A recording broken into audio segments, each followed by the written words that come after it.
I'll call to order our City Council meeting. Please join me for the Pledge of Allegiance. I pledge allegiance to the flag of the United States of America and to the republic for which it stands, one nation, under God, indivisible, with liberty and justice for all. Sylvia, roll call. Mayor Clark. Here. Council President Harris. Here. Councilor Henderson. Here. Councilor Kuiper. Here. Councilor Robinson. Here. Councilor King. Here. Councilor Browse. Here. Thank you. So on our agenda, I'm going to add under presentations, we have the Tualatin Valley Fire and Rescue here tonight with us. They have requested to have a state of the district, and if no one has any problems with that, I'm just going to add that as item C under presentations. And so do I have a motion to approve the agenda? I motion we approve the agenda as amended. Thank you. Second. All in favor? Aye. Opposed? Hearing none, motion carries. Thank you, Council.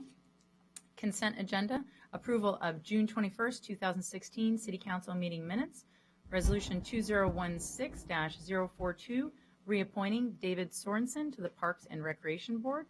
Resolution 2016-043, amending the City of Sherwood Home Rule Charter as approved by the city electors at the May 17th, 2016 election.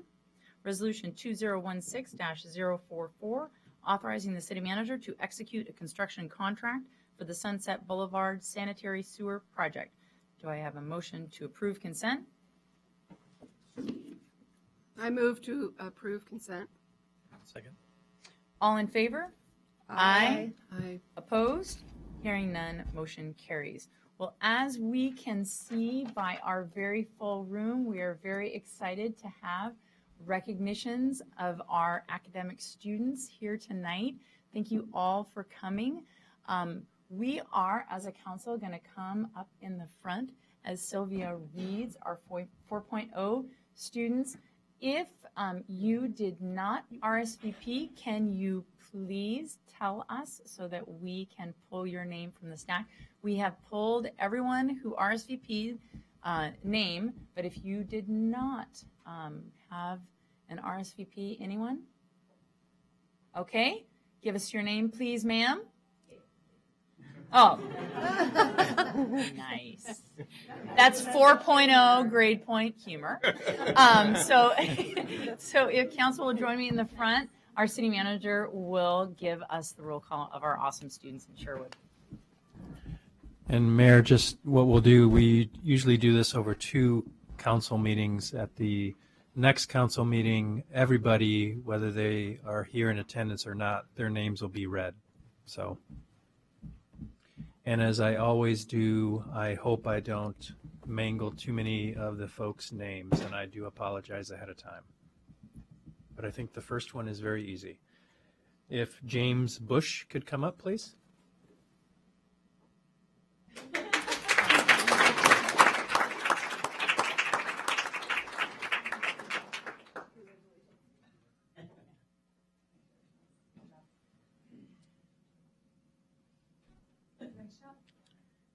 Aaron Dominique Carrillo.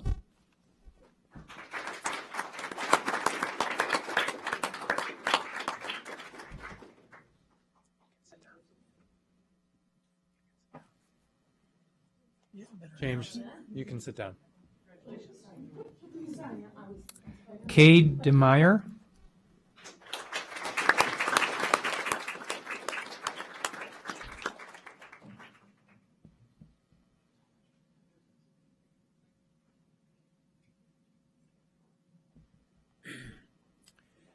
Madison Langen.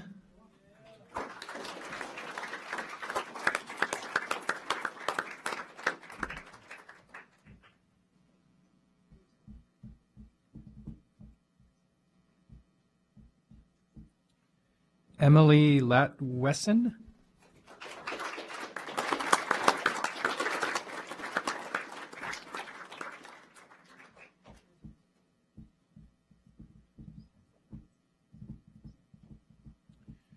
Chaim Murillo.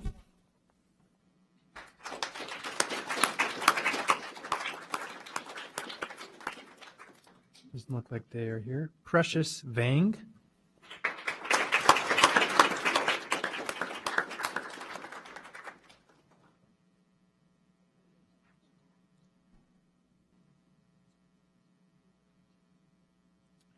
Jennifer Villapando.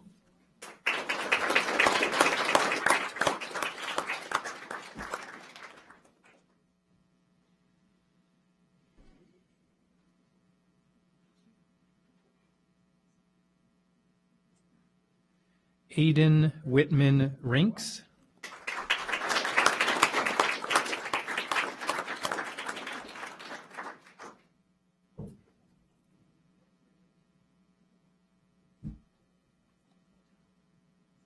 Thomas Lee.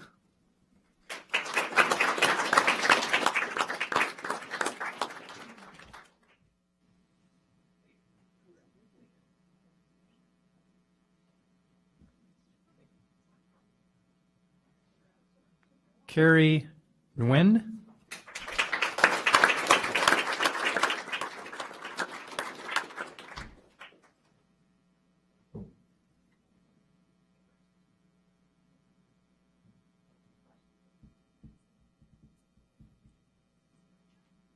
Emily Heath.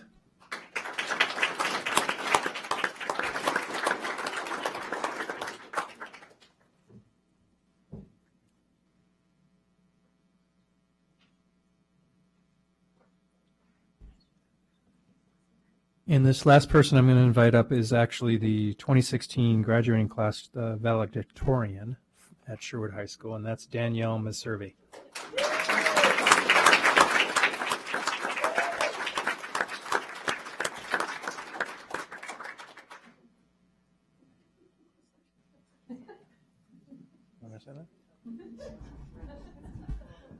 That's it for the RSVPs tonight, and there is a small reception out front with cookies and some drinks. So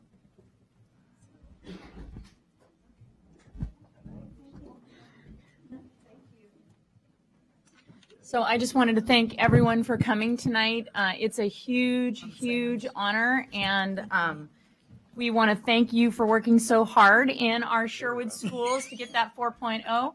Feel free to enjoy those refreshments, and thanks for coming to our council meeting tonight. And you're welcome to stay and watch the rest if you want to, but if you do not feel you would like to, that's okay too. We won't be offended. So great job.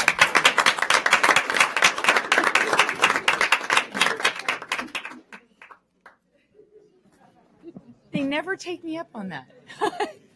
Someday, right? I know, they do. So give that back to Sylvia, please. All right, wonderful. Right, yeah. I look forward to that every year. That is always a lot of fun. Huge work is put into that to getting a 4.0, so they're fantastic. Employee Spotlight is next, so I will let Joe take over. Yes, actually I have a couple items, Mayor. I want to do our monthly Employee Spotlight quickly, and then we have two new employees that we want to introduce to council and to the public. So let me first start with our July Employee Spotlight, and we selected someone from our police department. This is certainly someone that works behind the scenes, does a tremendous amount of work that goes unseen, but she's in many ways the heart of the police department. So our recognition, and I hope I don't get your name wrong, I've practiced all day, but it's Julie Shemalara, and Julie's in the back if you want to come up a little bit. I asked Chief Growth for a little bit of information on Julie in terms of her great work. She's probably one of our longest tenured employees in the police department. She's been with us since 1998, so 18 years in August, I believe, which is a very long stretch. Chief, some of the words Chief said is, Julia stayed incredibly loyal to the Sherwood Police Department in spite of challenging times and other challenges. Most recently, she has provided leadership as we transition to RENGIN from PPDS, which is Region. It's computer speak. It's kind of all the Record stuff you management. do. Yes, the important stuff. She was trained very early on and has had to face many challenges with the conversion, adding more work and more overall responsibility to her work.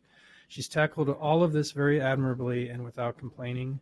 She is a solid, come-to-work everyday employee that has played a significant role in making the police department what it is today. So, Chief, I don't know if you want to add anything else about Julie. She's an all-star. She's an all-star. So, Councilor Robinson, when you brought this idea, you suggested that we highlight employees that go unseen.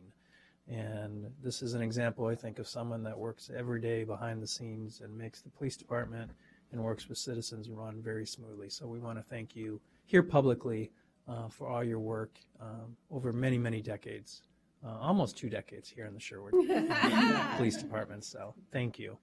Well, let's give her a round of applause. All right. Julie.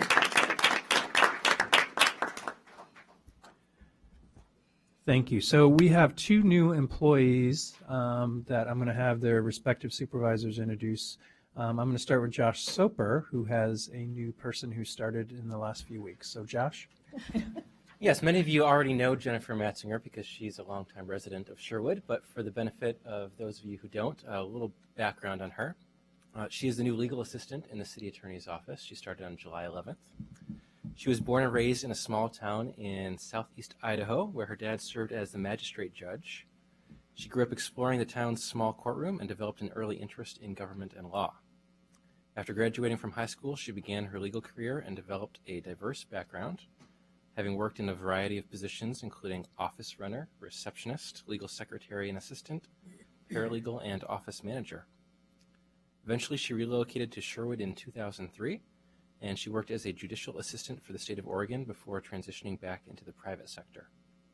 Prior to joining the city of Sherwood, Jennifer worked for a private law firm for 3 attorneys with practices in professional legal and insurance defense in Northwest Portland. In her spare time, what little she has of it now that she works for the city, she enjoys spending time with her husband and 3 boys, volunteering in her community and local church, boating, camping, traveling, reading, singing, and serving as an enthusiastic member of the Bowman football cheering section. Welcome, Jennifer. Yay, Jennifer. Well, we are super glad to have you, and I know that Josh is the highest among who is super excited to have you. So thank you very much, and we welcome you to the City of Sherwood staff. Thank you. And our last person that I want to briefly have Tom introduce is our latest intern that we share with the City of West Lynn. This is now the 4th year that we have partnered with the City of West Lynn and split an intern in half, literally. We get this person for 20 hours a week, and he works in West Lynn 20 hours a week. But I will let Tom introduce him to the council. So go ahead, Tom. Okay, that's still figuratively. Yes, figuratively, yes. Okay, thank you. Thank you. So, yes, thank you, Joe. I would like to introduce Craig Worrell. Craig is the ICMA fellow that we have, as Joe mentioned. Craig graduated with a Master's of Public Administration from the University of Oregon about 10 days before he came to work here at the City of Sherwood. So he had a very long break. At least for him, it sounds like it was a long break because he's a busy guy. Before that, he had a journalism degree from the University of Wisconsin in Milwaukee. Craig has worked for AmeriCorps in both California, Oregon, and Washington. And pretty much from my conversation with Craig, I've learned that he will pretty much volunteer for anything and everything, and is extremely active. He's already helped out at Robin Hood Festival, and no, Craig is he has a very interesting background because he really does put himself out there for the community and for just getting things done. So I'd like to introduce Craig. Craig's right back here.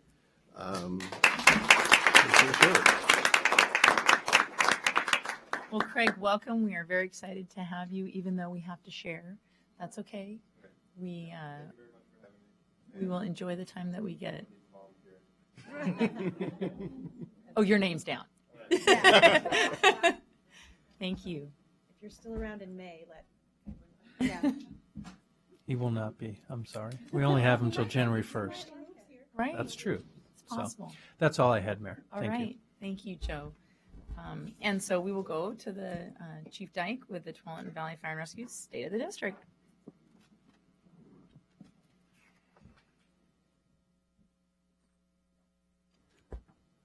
So thank you, Madam Mayor, members of the council. Thank you for letting me be a late add to your agenda. I wanted to do a bit of an update as to what's going on with the fire district as it relates to the city. And so we have our state of the district for 2016.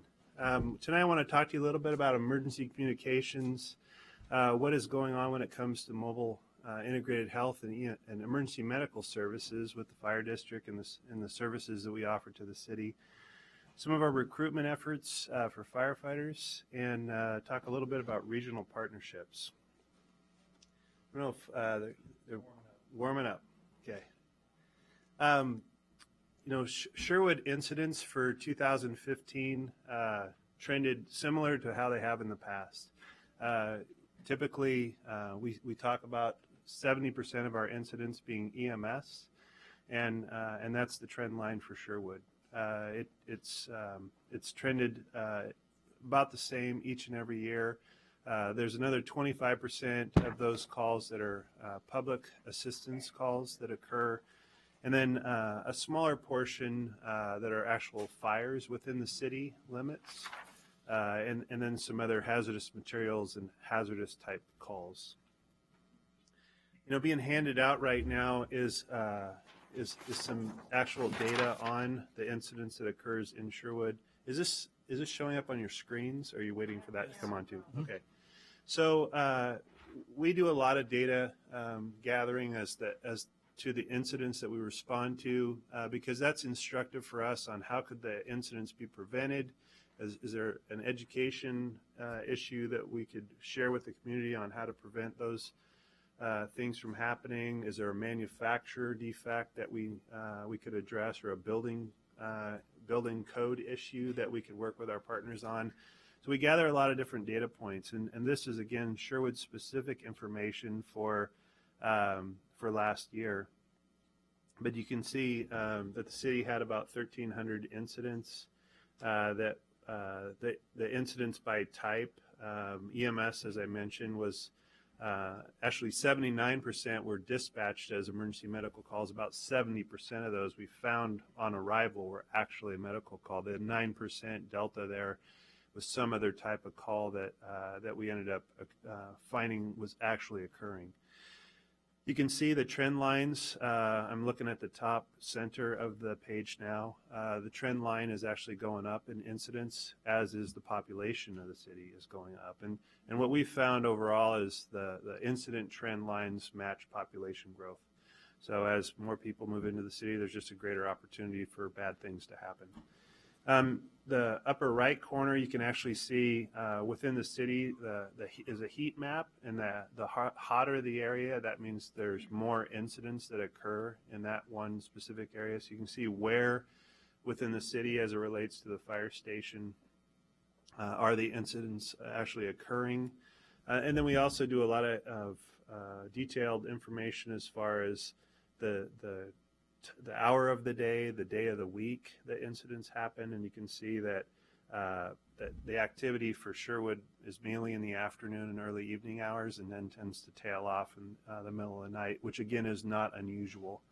Day of week, it's fairly consistent, but it looks like Friday is a day that people like to call 911 a little bit more than the others. We have some parts of our district where it is spot on every day, exactly the same amount every single day.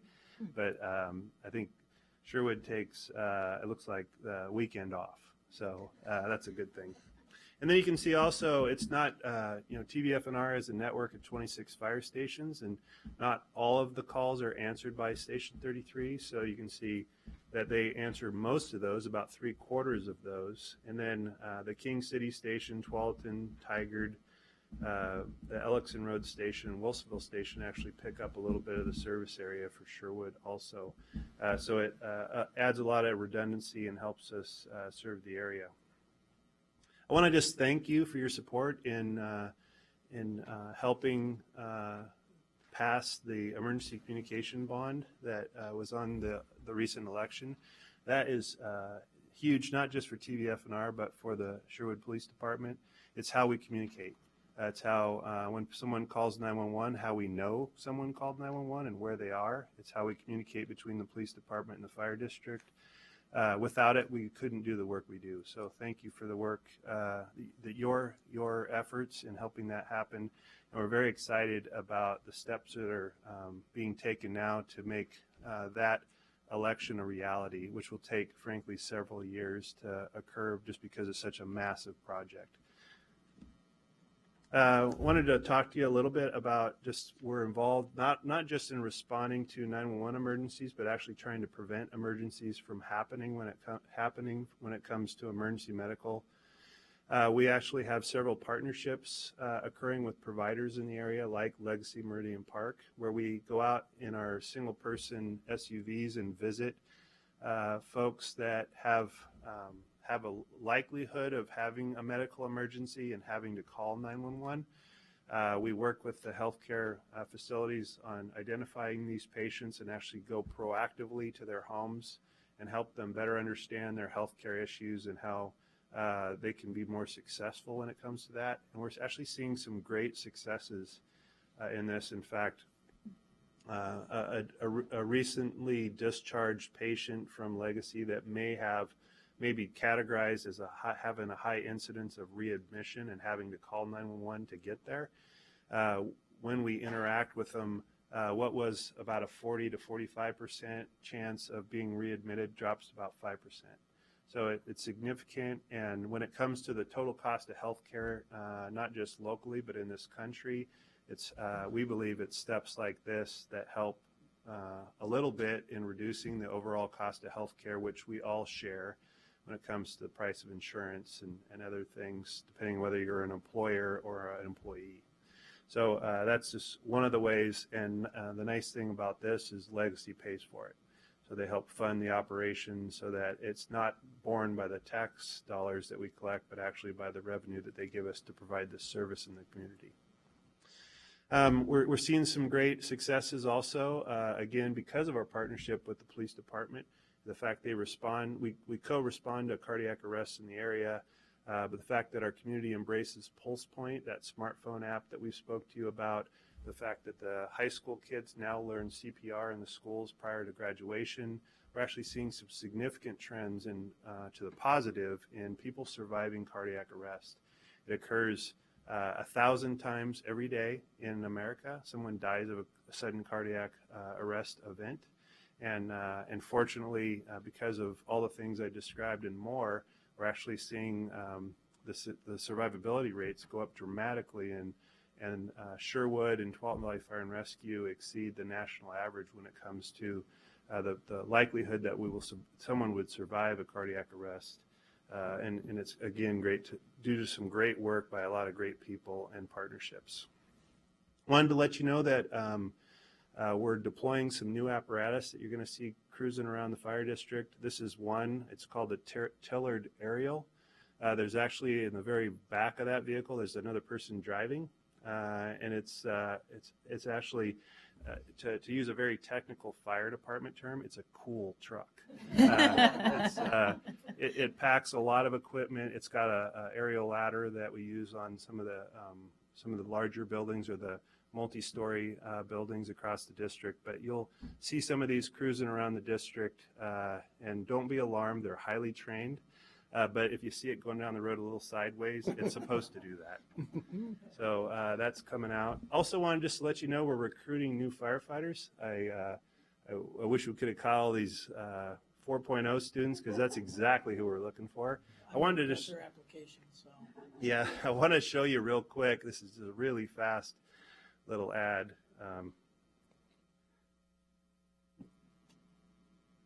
At home, I take pride in caring for my family. This is my other family. Response code 99.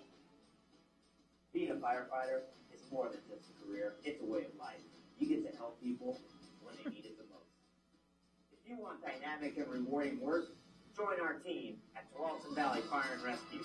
Learn more at cbfr.com.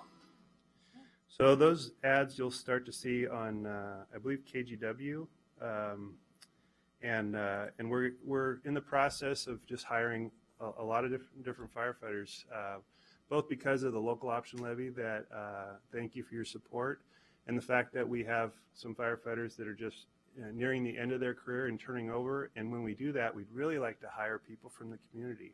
We'd like to become more diverse if possible, and that's been an ongoing battle, I think, both for law enforcement and the fire service, is to be reflective of their community. So anything you can do to help steer people, if you know anyone that you think would be a good fit for us, steer them to our TVF and our website. But it's a good time if someone's looking for a career that's exciting and rewarding, a public service. It works well, and we'd love to take a look at them. Wanted to also let you know about some partnerships that are going on. July 1st, TVF&R expanded into Newburgh and Central Washington County on the far left side. So it was a significant expansion of the fire district. It's under a contract, so those communities are actually paying for the service that we're providing. We've taken their employees and made them our employees, and we are operating now all of our fire stations, including those contract areas, as if we're one big fire district. It's a very efficient model. It's very effective for us. So we're up to 26 fire stations in total. And the beautiful thing, frankly, for the Sherwood city and community is you now have redundant response coming from a lot of different areas. And we've actually changed up the response orders. So there's a lot of firefighting assets and ambulances that TVF&R operates in Newburgh that respond into the Sherwood area if need be to augment the current inventory of response vehicles that already serves the community. So it's a great partnership. Those communities will be asked a question shortly, and I say shortly, over the course of the next couple of years. Do you want to permanently be part of TVF&R like Sherwood has done decades ago? And that'll be something that'll be coming in the future. But it's a great opportunity, not just for those new communities, but frankly, it's a great opportunity for the entire fire district and all the communities we serve, because it creates better efficiencies and we can do even more with less. So happy to entertain any questions you might have, but that concludes my state of the district. Thank you, Chief. Did anyone have any questions? I have a question. Okay. So you mentioned the partnership, and specifically with Legacy. Do they then give you a list of people who they've talked to, or how does it work with HIPAA? Just out of curiosity. So we're a HIPAA organization also. So when that person gets identified, they get asked. It's a voluntary program, but we don't take the place of home health care or some of the other services that are provided. We are trying to fill that niche that wasn't being met. And really what it is that niche between when somebody leaves the hospital and when home health care or a different set of services could kick in. That was actually a big issue. But because we have highly controlled response units scattered throughout the district, we can quickly swoop in and help deal with that. But it's a voluntary program. They opt in. We provide services. We're leveraging technology. We're FaceTiming with the physician in their home. We're helping them understand their health care plan. It's actually been phenomenal, the successes we've already had. And it's like partners like Legacy. We're also doing work with Providence and some of the other hospitals in the region that I think we're going to help, make the population more successful. And I should say the population that is having some difficulties in their lives around their health care, that we're hopeful to make them more successful in being able to stay at home and maybe not have to go back to the hospital or get other care so frequently. Thank you. Well, thank you so much for coming Questions? tonight. Oh, sorry. Question? Yes. Chief Dyke, do you have any data on Sherwood response times? I do. I don't have it with me tonight, but I'd be happy to supply that. Okay. Just wondering, since all the data you provided, thank you. Large percentage of our calls are EMS, and in the past we've talked about having the 1 or 2 person vehicles here in Sherwood, considering, there's a lot. Downtown would be the first challenge I could think of with a fire truck. Right.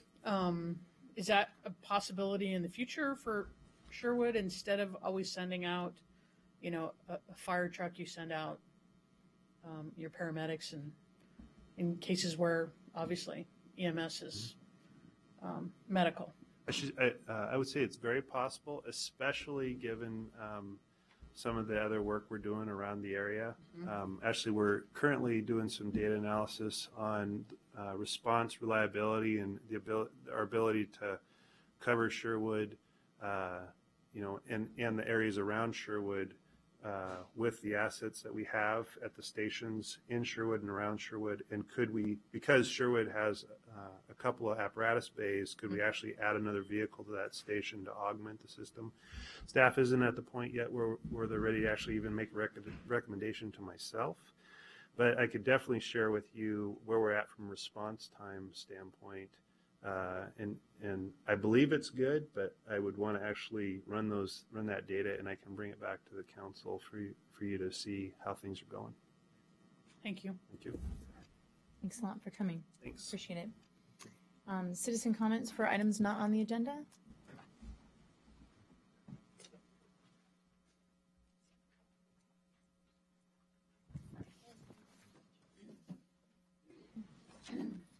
Kate Noreen?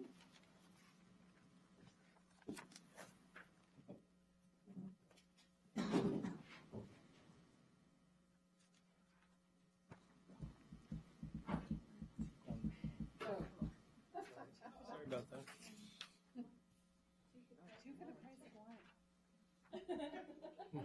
So just if you could just push the button right there in front of you.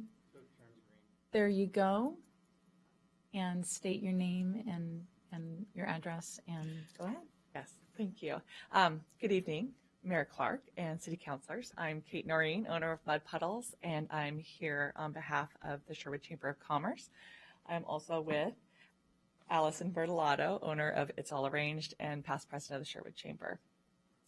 I also want to give Lana Painter, the executive director of our chamber, her regrets. She wasn't able to be here this evening. Our Sherwood Chamber of Commerce mission is to give value to our members and community through innovation and bold leadership and programs that develop the business climate. Because of our sense of responsibility to represent the interest of our community and businesses, we ask you to consider passing a resolution opposing the Initiative Petition 28. Initiative Petition 28, also known as IP 28, will be on the November 2016 general election ballot in Oregon.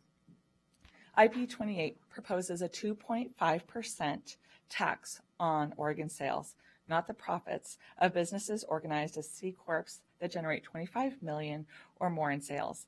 And in fact, businesses would be required to pay the new tax whether they make a profit or not. The Nonpartisan Legislative Revenue Office, also known as LRO, has closely analyzed IP 28 and estimated that it will generate more than $6 billion in new state tax revenues in each of the next 3 state budget cycles. Which sounds great, but the LRO's analysis concluded that 2/3 of the increased corporate taxes will ultimately be paid by Oregon consumers in higher prices on items that Oregonians buy every day.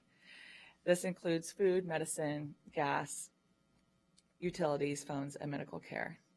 The analysis by the Legislative Revenue Office also concluded that there was no plan for how the $6 billion revenue would be spent, but the economic effects are clear, that the projected loss of more than 38 private sector jobs and higher consumer pricing averaging more than $600 a year per Oregonian, burdening our Oregonians that are least able to afford these higher prices. On June 21st, 2016, the City of Hillsborough approved and adopted a resolution opposing IP 28. We're hoping that many cities will join with the City of Hillsborough in their opposing IP 28, and I've provided a copy of the City of Hillsborough's resolution for you. And I also want to thank you for your time this evening. Allison, are you just in support? Okay, all right. That's totally fine. All right, thank you, Kate. Thank you.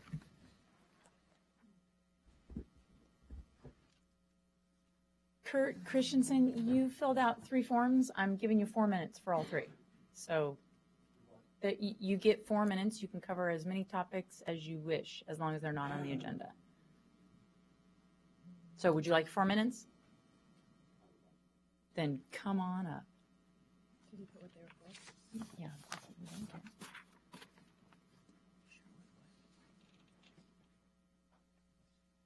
They might be on the agenda. Right, if they're not on the agenda, I said.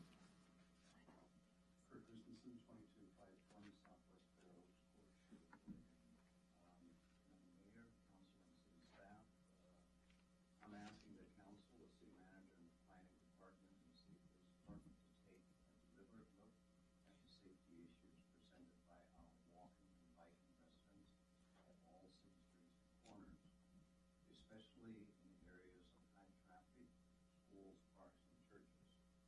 The city of Sherwood prides itself on being a community that encourages healthy living, commuting, and neighborhood access, yet we're increasingly seeing a constant and high level of impatient car traffic on all streets within the city of Sherwood. We have already had one fatality involving a pedestrian, and both police and residents see many daily near accidents, according to my data and observations.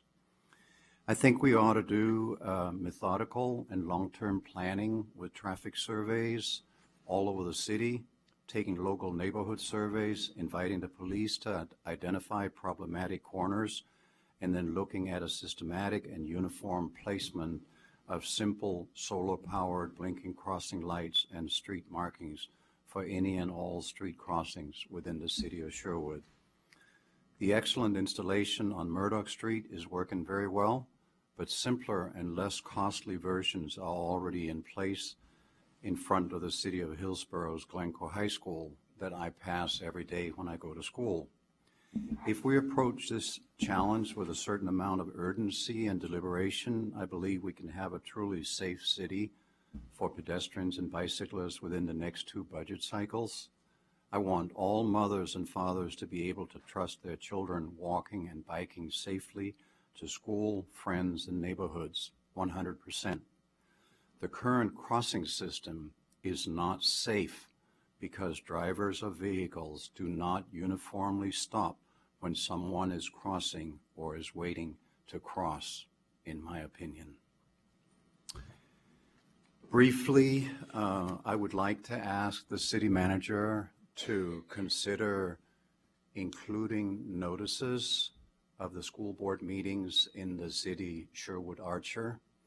I like that paper, I like that calendar, and I think in view of the fact that we have a huge school bond coming up, and in view of the fact that building Sherwood out from 19,000 to 37,000, which is the projected goal of growth, we're going to have 3 more school bonds on our tax bills within the next 10 or 15 years. I think it's time that residents, they become more involved in school board hearings. And I guess I'm not allowed to talk about the charter hearings? Not if it's on the agenda, no. So I simply want to encourage the council to pay attention to limiting revisions of the city charter to deliberation by the committee that you started the last time. The 6-year review, in my opinion and review, was a good start. And I think we're going to overload voters if we do it too often. Did I do it? You did great. Thank you. Thanks, Dr. Christensen. Susan Dance?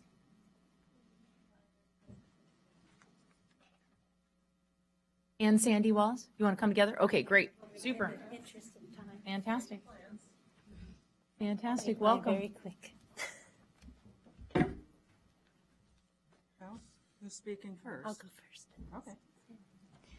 I'm Susan Dans, Sherwood resident on Brittany Lane, and I am speaking as a core volunteer of the Sherwood Robin Hood Festival.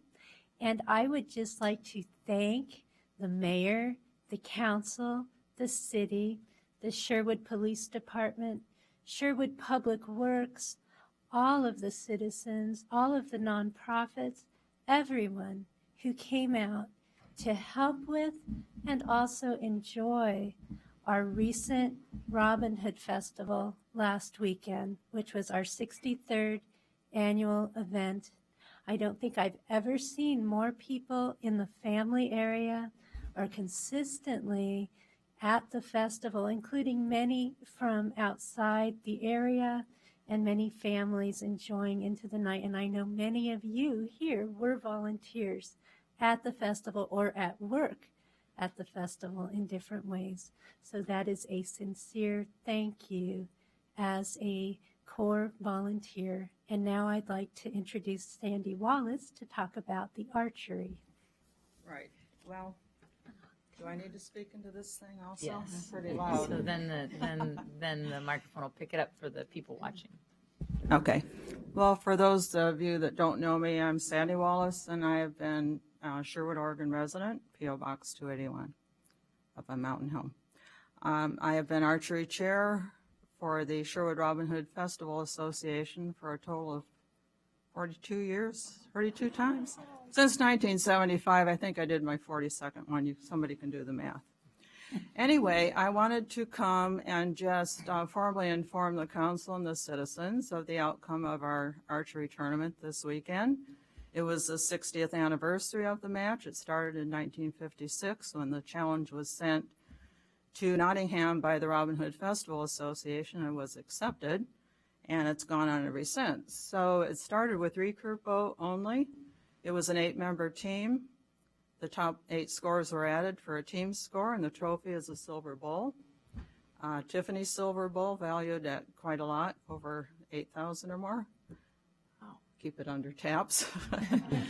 In any case, I'm happy to announce that we once again won the competition this year, so we will retain the silver bowl for another year. And we have had it since 1991, so we have won the contest the most. We have 6 other divisions, and we won in all but one of those, and we only lost that by a total of 45 points. So it was a great success. We had booklets that we did, which I'll leave. We had shirts, which I'm wearing, and it was a big success. I would like to thank the city for their cooperation and the school district and giving us a special event permit. Happy to announce everything went well without incident. And I just thank all of you. We are also honored to be Grand Marshal for the parade, the Sylvan Archers, who have represented Sherwood the entire time in this event. And I think that's about it for that.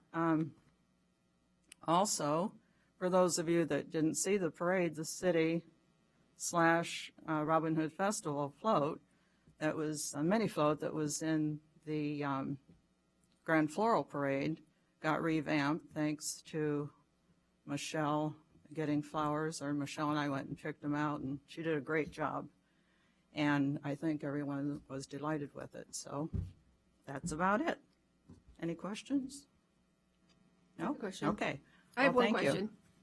One question.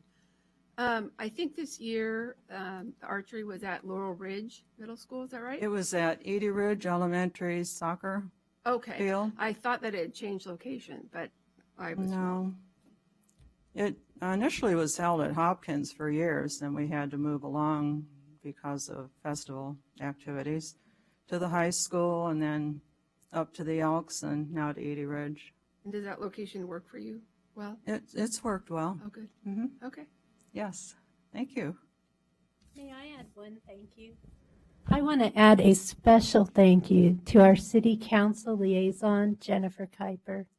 She has been indispensable for us, coming through at the last minute with all sorts of things and all along, and helping immensely with that beautiful mini float as well. And so I just want to honor Jennifer for all that she's doing and how she integrates so beautifully into this community with all the volunteers and all the nonprofits and all the things that she's doing. So thank you, Lady Jennifer, who was recently knighted. I'd also like to thank all call Tony for the help that he was to me this year. Excellent. Thank you, Tony. Thank you. Thank you very much.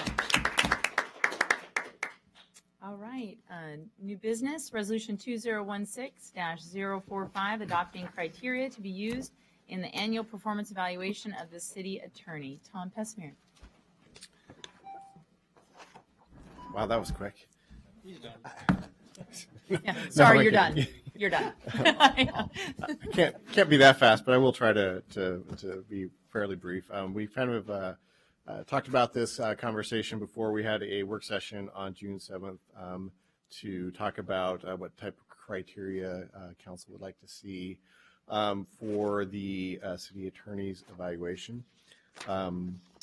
The city attorney's evaluation is due before November, so we still have some time.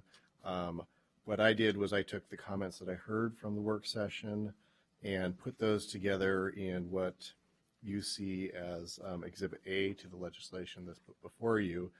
So hopefully you've had a chance to take a look at that. This really is a compilation of the information from the Klamath Falls evaluation, along with probably some more detailed questions from the performance evaluation that the Dalles did. I tried to balance the two and put some questions in there so it was a little bit more comprehensive. Part of the Klamath Falls was just bullet point items, and I tried to take those out and put additional things in. Did get some comments back from Councilor Robinson. There were a number of typographic errors in there. There was also one that she noted that probably would be better moved from the Section 1 to Section 4, just so it was under communications relative to staff reports. But essentially, put that together based on your comments. I also put together at the beginning of that kind of a process, which we've been roughly following for the last few evaluations with the city manager and the city recorder. So try to just document what that process would be. And then I also noticed a couple things in Exhibit A where a couple of the check boxes were checked. And so there are definitely some Scribner errors that I would like to clean up if you do pass it. But that's essentially what I did. You can take a look at it tonight, pass it tonight, or if you have additional comments, we could come back at a future meeting. Okay, thank you, Tom. Council, do you have any questions, comments? Do I have a motion? I have some questions. Okay. I didn't see anywhere in the performance evaluation whether or not each of the 7 categories are equally weighted. We had a little.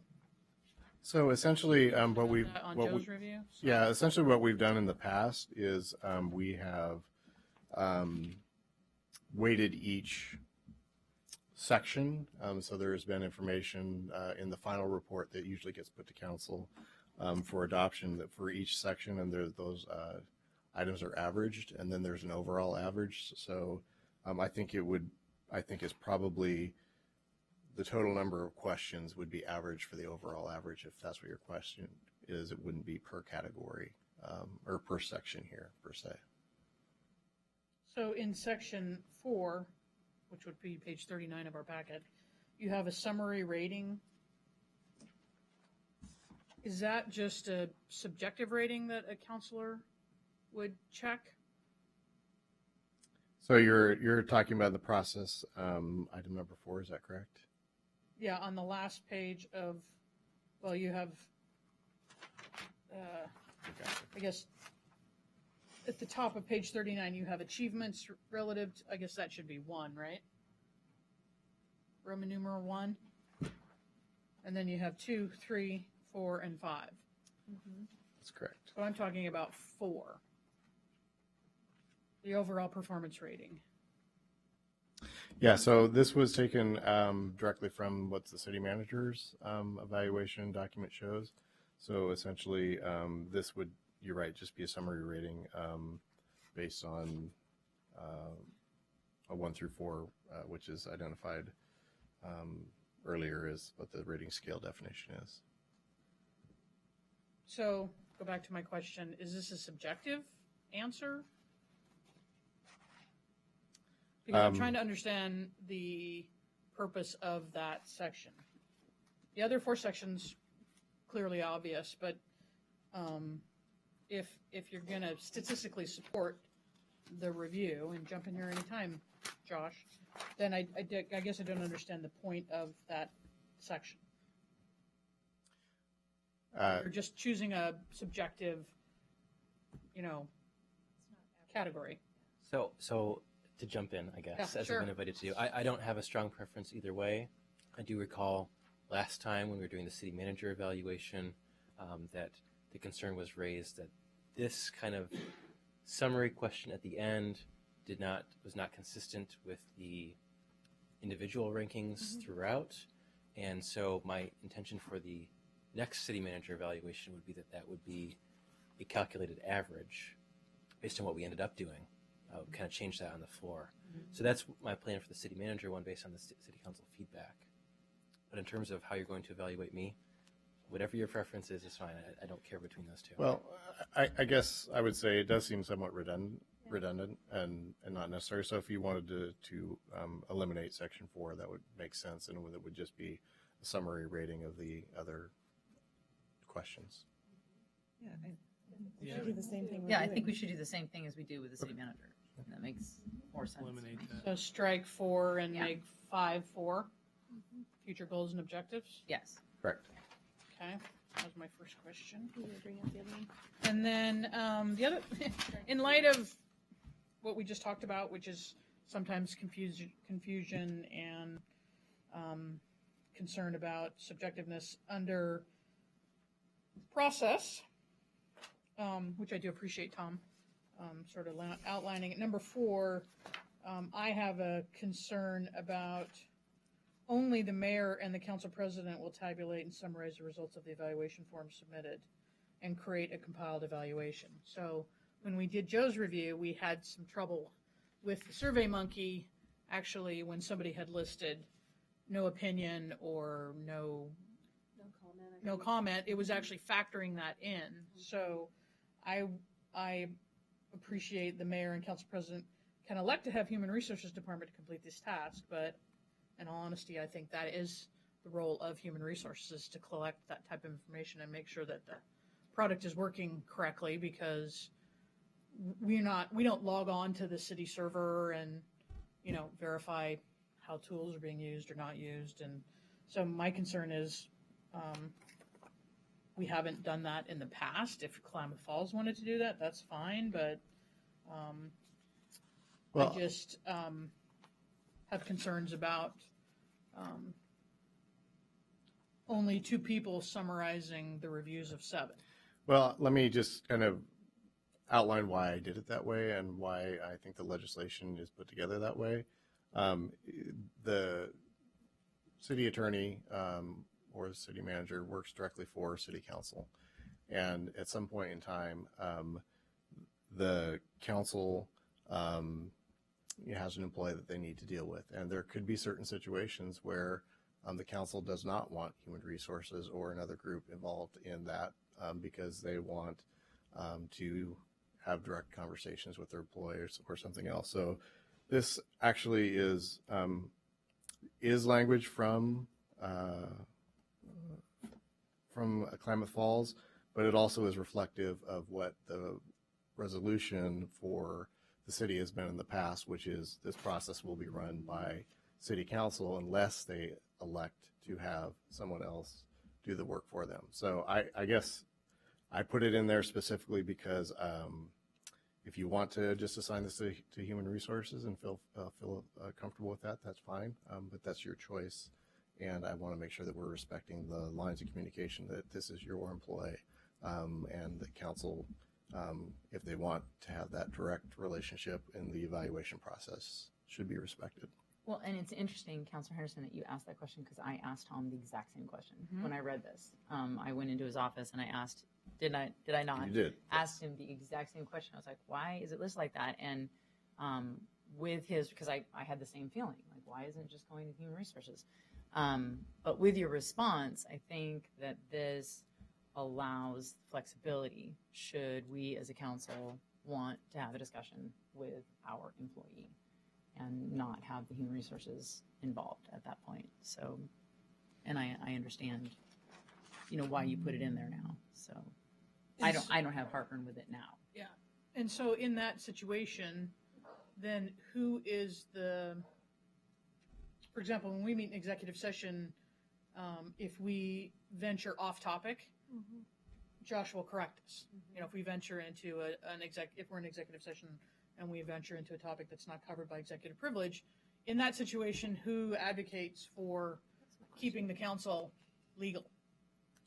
Well, If you're not going to be involved, and if HR is not going to be involved, and Josh is representing himself and not the city in that situation, just like in the resolution you have, observations will be provided to Human Resources Department for compilation, summarization, and transmitted to council. So that's information from the staff about a council employee going to HR first and then going to the council.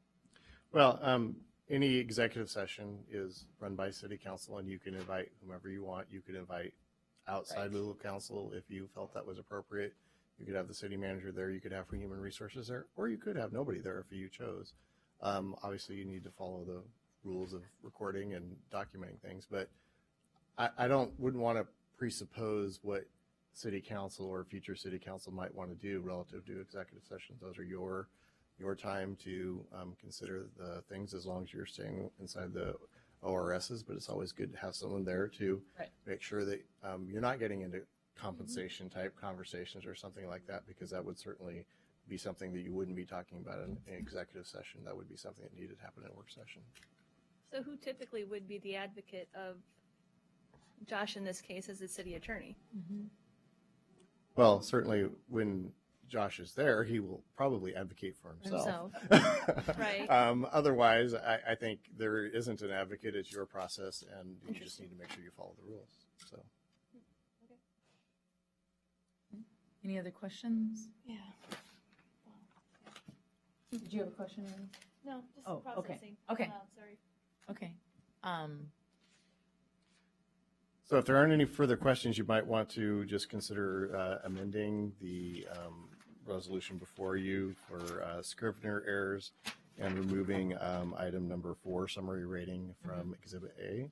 Yeah. That would be a minimum motion, and then you could vote on the motion to move as amended. Are we removing summary rating, or are we just making it a completely average? No. So we're removing so I move that we correct the Scrivener's errors as noted and remove the item number 4, summary rating, making future goals and objectives item number 4 in its place. Second. All in favor? Aye. Opposed? Hearing none, motion carries. Thank you. We have an amended resolution. Do I have a motion?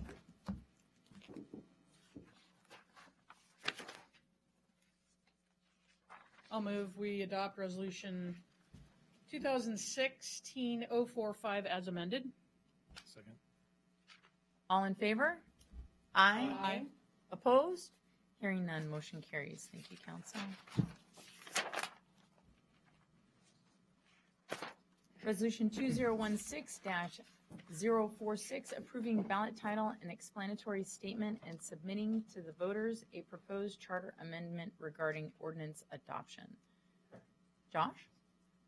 This is the first of 5 items on your agenda relating to possible items to send to the voters in November regarding amending the city charter. A little background that I'll give for this one, but not for each of them, to save a little time. As you know, this Sherwood City Council met in public work sessions on February 16th and June 7th of this year to discuss possible items to bring to the voters to amend the city charter. And as a result of those conversations, I prepared resolutions, ballot titles, and explanatory statements for each of the 5 items that were identified by council as possible charter amendments. This item, if approved by council, would be submitted to the voters at the November 2016 election. That's the case for all of them. And would amend Section 16A of the city charter to provide the proposed ordinances shall be posted to the city's website. Currently, it just says posted. It does not specify how. And that generally, adopting an ordinance requires readings at 2 separate meetings, but only 1 vote, as contrasted with our current process, which requires voting at the first hearing to forward it to the second hearing, and then voting at the second hearing to actually adopt it. It would also remove some language from Section 16A that is redundant with 16B regarding amendments to ordinances after they've been posted. The financial impact of this item directly would be limited to the cost of publishing it in the newspaper, the notice of the ballot title and explanatory statement. Based on recent experience, we're estimating that will be about $1,000 per item, per resolution. And interestingly enough, in case you're wondering, the costs for the election itself are not allocated out for a general election. So it would just be the cost of the publication in the newspaper. Attached to the staff report is the resolution that you would be approving if you move forward with this item, followed by the ballot title, which is what's actually printed on the ballot. And then the last page is the explanatory statement, which goes in the voter's pamphlet. And that shows the current charter language in track changes, so you can see what all the changes would be. Any questions? Questions, Council? Thank you, Josh. Our ordinance process has been cumbersome at best since coming out of the Charter Review Committee. And so I appreciate you working to clean it up so that it is more streamlined and makes more sense, in my opinion. And I think sometimes working through those things and having a process that you actually have in real life helps to kind of fine tune it to have something that is a workable body. So council have any questions for Josh? Do I have any public comments on this? Okay. Well, I'm going to open up a public hearing on it. Okay. Before I bring it back to council, I just want to know if you had any staff questions before that. And so I'll open up the public hearing. Neil Shannon.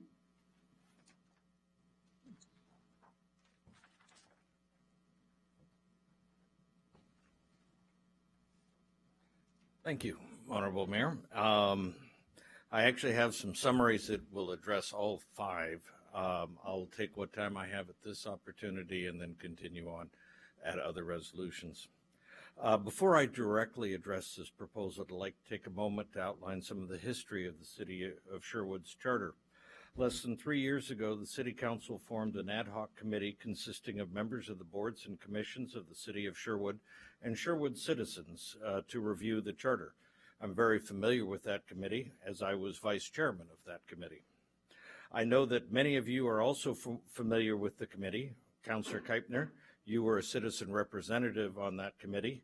Councilor Bryce, excuse me, you served as an alternate to that committee and attended most of the meetings. Linda Henderson was the City Council representative on that. And Madam Mayor, I believe that you were on the council at the time that those recommendations were adopted. That committee was born out of an ill-conceived and poorly organized attempt by the then City Council to revise the charter in 2011. Solely on their own authority, they put a charter revision on the ballot, only to be soundly defeated in the November election. In response to that defeat, and in recognition that the charter was sorely in need of review, the Charter Review Committee was formed. Over a period of several months, this committee met and went over the charter with a fine-tooth comb, reviewing areas of concern and taking citizen feedback. As a result of that review, the Charter Committee provided recommendations that were submitted to the voters in 2014, all of which that were adopted. Less than 2 years after this major charter revision, the City Council is duplicating the same mistakes made by the 2011 City Council and recommending major charter changes without consulting the citizenship prior to that submission. Let me address some of these issues, and specifically in the adoption of an ordinance in 2 readings.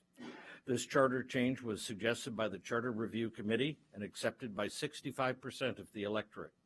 The change being proposed is to eliminate the need for the City Council to place a vote in the record for the acceptance of the ordinance during the first reading. I believe that it is important for each City Councilor to take a position on the first reading so that their constituents can be clear on the Council's position. As such, I oppose this amendment. Thank you, Neil. Do we have any additional public comment? All right, I'll close the public hearing and return it back to council. Councilor Henderson, did you have a comment? I didn't mean to cut you off. No problem. Okay, Thank Councilor you. Henderson. On your ballot title, Josh, you have under summary 1 that the text of the proposed ordinance shall be posted and available to the public on the city's website at least 6 days in advance. Is that 6 calendar days? 6 business days? Unless otherwise specified, it would be 6 calendar days. So if we don't say business days, it means calendar days. So that includes Saturday or Sunday? Correct. So are we meeting that criteria right now? That's our current Publishing policy. on Thursday, Friday, Saturday, Sunday, Monday, Tuesday. Okay. That part is not a change. Okay, and then under 3, an ordinance may be adopted at a single meeting by the council by unanimous vote of all sitting councilors on the question upon being read by title twice. So do you want us to read the ordinance twice and then vote unanimously? So that is the current language in the charter. That's not a proposed change. That is also the language that is used in the League of Oregon Cities model charter, and is the process I'm familiar with from county government. When you're a general law county, if you don't have your own charter, that's also the process they use. What the thought process behind that was, I don't know, but that's kind of the historical precedent. And have we adopted an ordinance in a single meeting? Yes. By reading the title twice? Correct. Because I That read would it be- and then Sylvia reads it. Yep. It's usually Sylvia does a reading and Okay. It's usually an emergency though, right? That's typically an emergency. Okay. Right. That's right. Even though it doesn't say an emergency here. Right. So an emergency is what allows a ordinance to take effect sooner than 30 days after it's adopted. The single reading adoption does not necessarily have to be tied to an emergency. Okay. Thank you. Okay.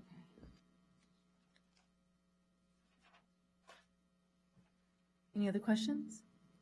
So the way that it is now, we aren't voting based on our feeling of the ordinance. We're voting to pass it on to the next meeting. So I could, It's open to your interpretation what you're voting for. You have to have a majority vote in favor of it in order for it to move on to the second hearing. So you could consider that you're just voting to move it on to the second hearing. But then we a lot could of vote times- no in the second hearing. Correct. You could change your vote from yes to no in the second hearing. I think understandably, a lot of counselors feel potentially uncomfortable voting in favor of something that they oppose, even if it's just to move it to the second hearing. And so this, again, is a process that's very familiar to me, this new proposed process, because that's the process that's used for general law counties in Oregon. You have 2 readings separated by at least, I think it's 6 days for counties as well, but you only vote at the second.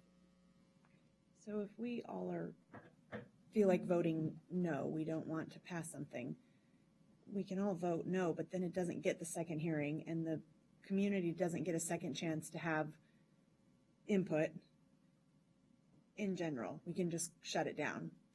But by this way that we're changing it, we can vote no. We don't have to vote no. We can just go on to the second reading, which then allows the community to have a second opportunity. Correct. Right, you get 2 public hearings. Yep. Correct. Okay. Or not, depending on, Right. unless it's unanimous. Okay. Yeah, I just want to clarify that it's not us sharing our position at the first meeting. It's our willingness to pass it on to a second meeting for the most part. Generally, yes. Okay. Which, isn't that similar to what we're doing already? That's what we're doing now. Yeah. Right now we're voting at both. Okay, we're just clarifying what we're doing in the document. So under the current charter language, you have to vote at the first reading in order for it to move on to the second, and then you vote at the second whether or not to adopt it. Under this proposed change, at the first reading, there's no vote. It's just a reading and a hearing. At the second reading, the second meeting is when you have a vote to adopt. So I think that what it does is it allows the public 2 opportunities in a public hearing setting to give feedback. It allows counselors to hear from the public 2 times without the necessity to vote in adversity to the way they feel, just to move the thing forward. The ordinance moves forward to the second hearing simply to hear from the public and then a vote is taken. It seems to me, and I have felt more than once, and I have heard counselors complain that it's incredibly cumbersome to have to vote aye on something that you disagree with just to move it forward. And it can be confusing. And it's confusing the public. I have had to do that. I've had to Yes. vote aye on something that I knew I was going to vote down, but I didn't have a choice because. Well, you wanted to give the citizens an opportunity for the second public hearing to hear more from it. And that is the point, is to give the public the opportunity. So, I mean, I like the change. I think that it is much more streamlined. It's much more understandable. It's much easier to follow. And I think we've heard from some citizens, but also from the people up here, that was the intention, was to allow the public to have more opportunity to hear it, not so much to get our positions. No. It's to honor, it's to honor that real intent of allowing the public hearing process, and to hear from the public. And under this new model, you get to hear all of the citizen comments at both hearings before you vote. Right. Okay. Councilor So, Ross, did you have something? just so I walk into this change, so there's an ordinance on the table, it's read, council discusses it, there's public hearing, council discusses it some more, and then we just move on to the next agenda item, essentially is what's going to happen, would potentially happen. Okay, thank you. Is that some clarity? Okay, do I have a motion? Yeah, I move that we adopt resolution 2016-046. Okay, second. All in favor? Aye. Opposed? Hearing none, motion carries. Thank you, council. And let me remind you on all of these resolutions, what we are approving is for them to go before the voters. Correct? Correct. Josh? So on all proposed charter amendments, because one of our citizens brought up that you're circumventing the public process, these will all come to the voters. We are not circumventing any public process. Anything that is approved tonight to go to the ballot will go to the ballot in front of the citizens, and the citizens will decide on the changes. Resolution 2016-047, approving ballot title and explanatory statement and submitting to the voters a proposed charter amendment regarding the city budget. Thank you. I won't repeat all the background. Just dive right into the substance of this one. So there's been some discussion, preliminary discussion, about whether the city may want to at some point look at going towards a biannual budget rather than an annual budget. There are two sections in the charter that make passing references to the budget being an annual budget. And so all this charter amendment would do is in sections 33 and 37, simply strike the word annual from before the word budget. That's all there is to it. So just the one word. Just the one word in two places. Okay. Okay. I will open up the public hearing because we have someone who would like to make a comment. Neil Shannon. And understand, I don't have to open up the public hearing on this, but I am totally open to hearing from our public their comments on this. And so I'm happy to give you your time to talk. And I appreciate it. In regards to the annual city budget, the duties of the city manager to present or prepare the annual city budget. This appears to be a minor change, but can have major ramifications. The only reason that I conceive for this change is to provide for multi-year city budgets. If that is the purpose of this change, I certainly do oppose this amendment. As someone who has served on the budget committee, I believe that the annual exercise in the preparation and presentation of the budget is an important role that allows for important citizen participation. I would also like to point out, and this is actually true for all of the charter amendments going out here, that the Charter Review Committee, by revision to the charter that was done, approved by the voters 2 years ago, has established a process for review and amendment every 6 years. This council, without consultation of its citizenship, seeks to change major portions of this charter. I suggest that this is a waste of time, money, and effort, and that these proposals should be tabled until a regularly provided charter review opportunity. Thank you. Councilor, did you have questions? I do have a question. So Josh. Oh, sorry, I'll close the public hearing. Oh, thank We you. didn't have any Go. additional, correct, Sylvia? Sorry, close the public hearing. So as part of the process for coming up with charter amendments or proposals to change the charter, is it not true that maybe some of the, for instance, Mr. Middleton, when he proposed a charter amendment, that was by him gathering signatures and coming up and proposing and bringing that to the voters. Is there any law or reason why it would preclude council from coming up with their own proposed charter amendments to bring to voters, or is that specifically the realm of a citizen review committee or some other legal reasons that we would not propose? Right. So the Oregon Constitution requires that charter amendments be approved by the voters. But they can the origin of those charter amendments can come from one of three places. Citizen initiative, like what we had with Mr. Middleton's initiative recently that amended the charter in May. They can come through a charter review committee that's appointed by the city council or county board of commissioners, or they can come directly from the governing body, the city council or board of commissioners. So any one of those three are options under the law. Any other questions? I have a question for Joe.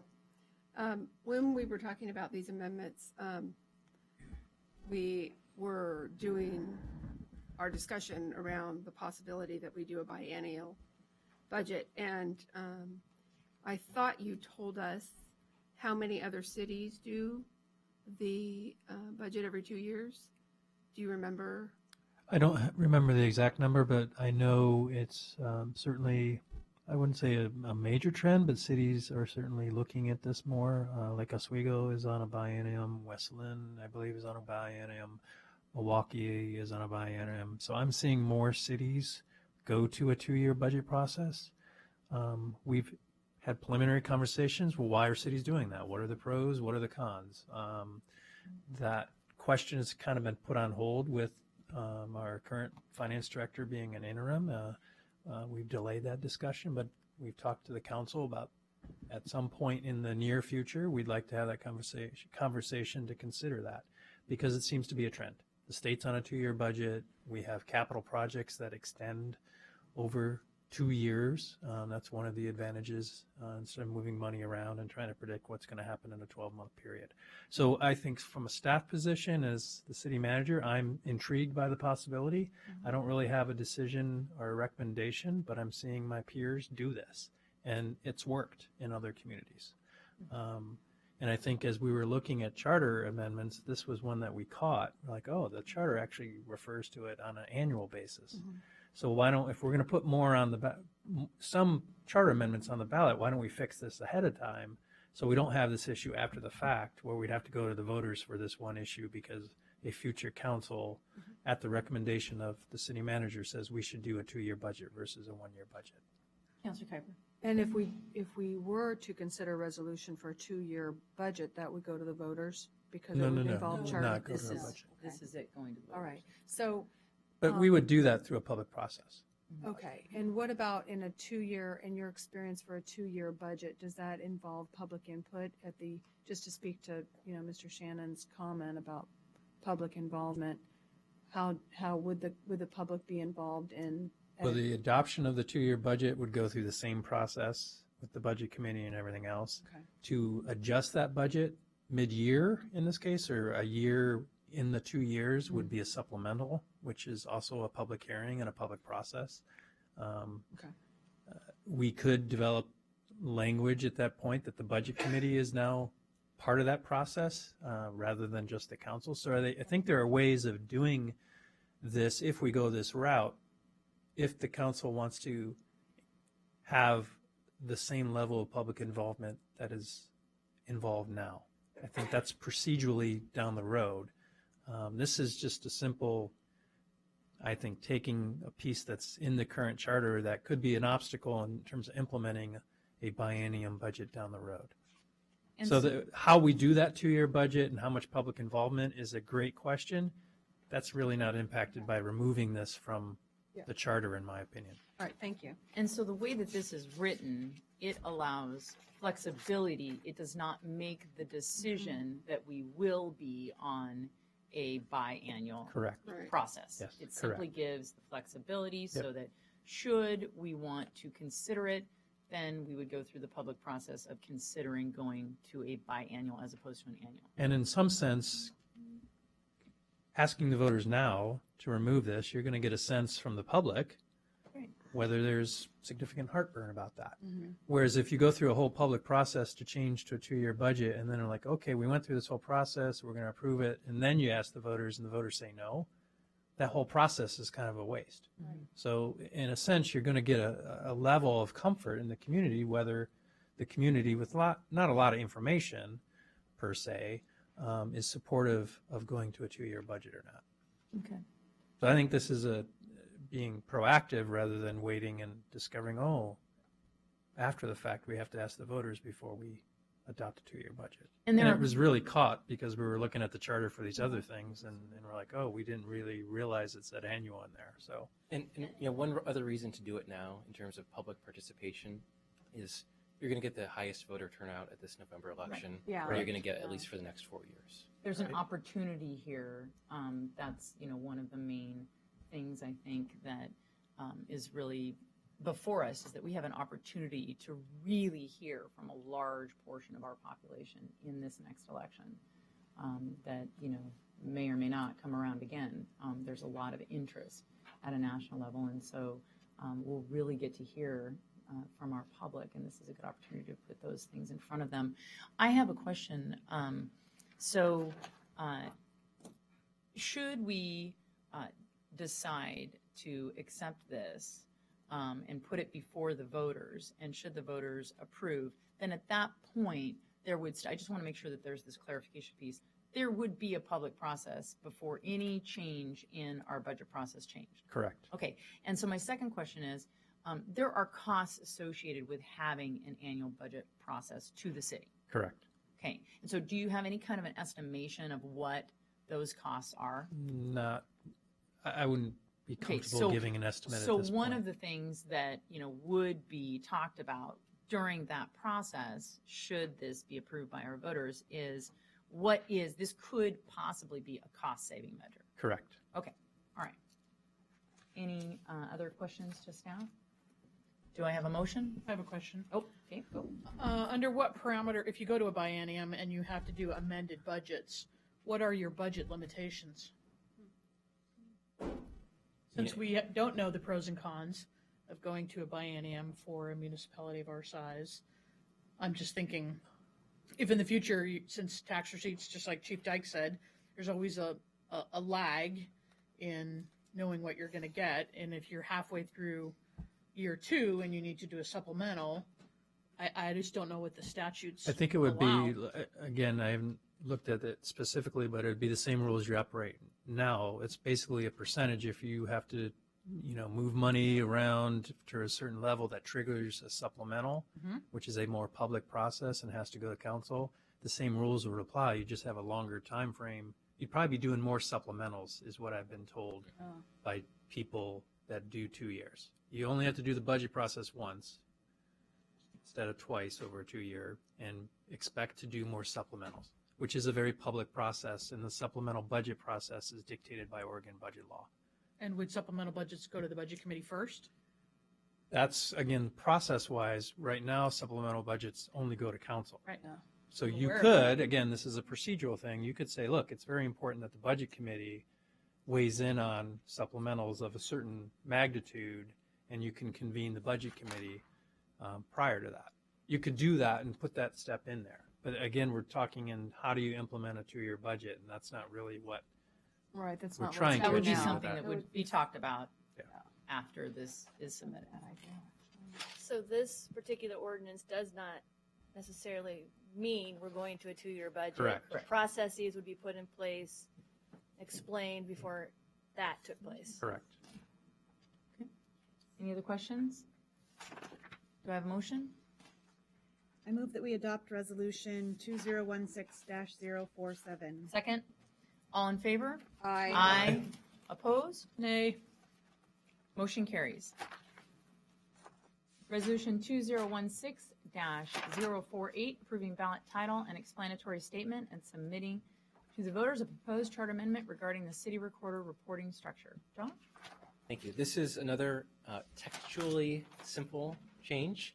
It simply amends section 34 to take all of the references to the city council or mayor and replace them with the city manager, with the effect being that the city recorder, who currently reports to the city council, would instead report to the city manager. Thank you. I'll open up our public hearing. Neil Shannon.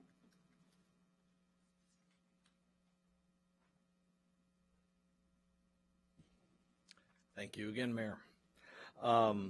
Sherwood has a strong city manager form of government, with the city council providing oversight to the city manager.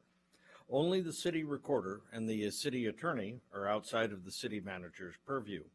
I believe that it is important that it to remain, if only so that there are independent voices that can raise concerns and communicate directly to the city council without fear of retribution. Thank you. Alan Pearson.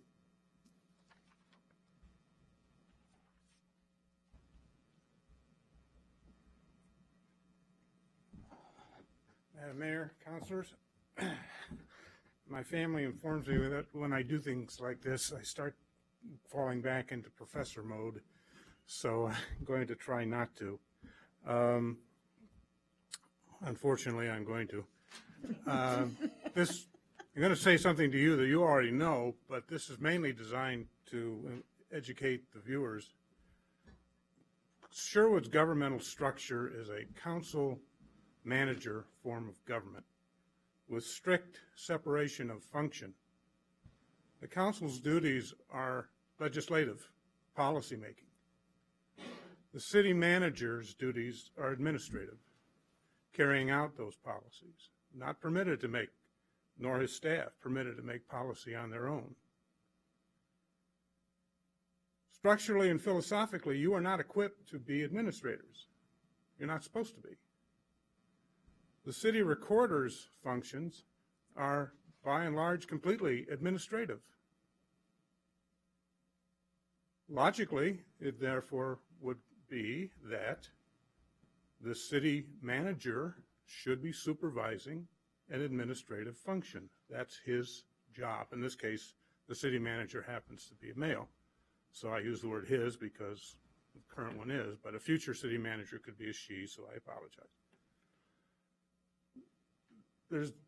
You're just not structurally equipped to do it.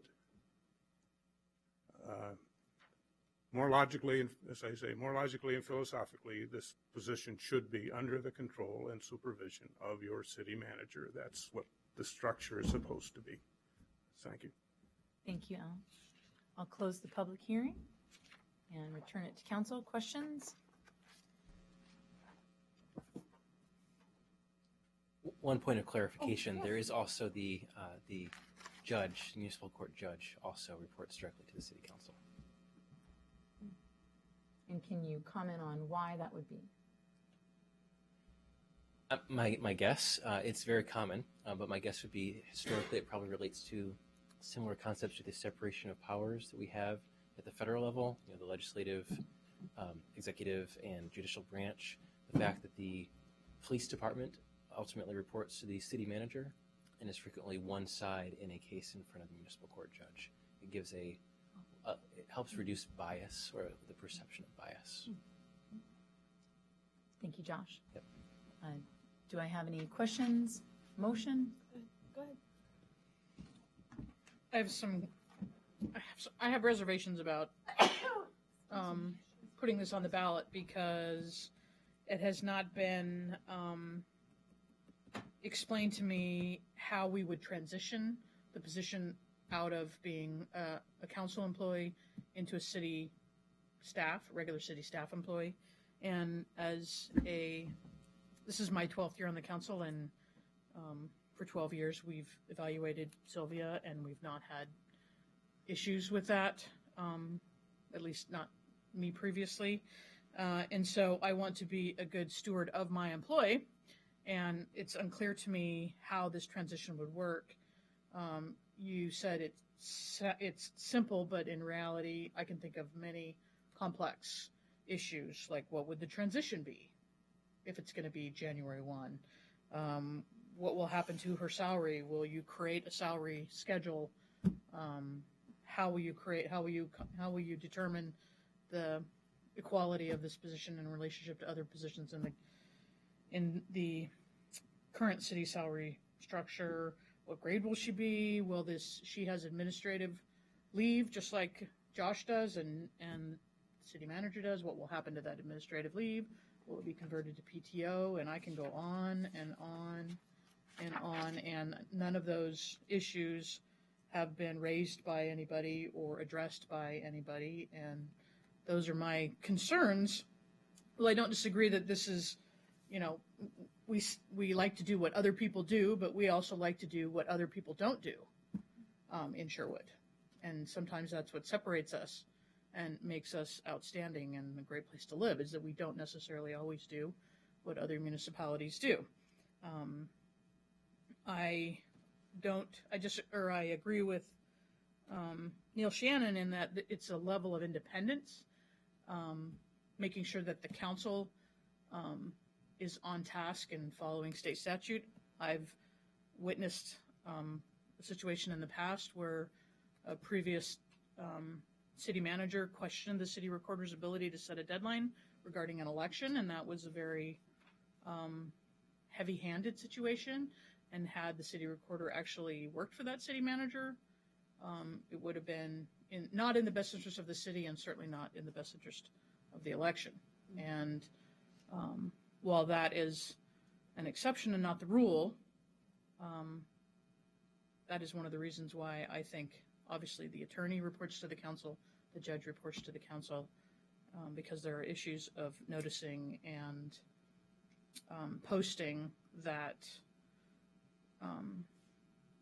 sometimes are labor intensive or slow the process down, and certain members would like to circumvent those processes. Not that I'm saying Joe does or Joe will, but those are my concerns about putting it on the charter, because none of that has been addressed or even talked about that I'm aware of. Okay. Well, just to respond to that briefly, you're absolutely right that the effect of the change may not be simple. It's a textually simple in that it's just a find and replace, basically, was what I intended by that comment. A couple clarification points. So literally the only change that this would necessitate if it moves forward and is approved by the voters would be who the city recorder reports to. All the changes that you're talking about in terms of salary or PTO, admin leave, all of that does not have to change. In fact, the city recorder could continue to be a contract employee position under the same terms of the existing contract. That could be renewed, and the city recorder could be a contract employee that reports to the city manager.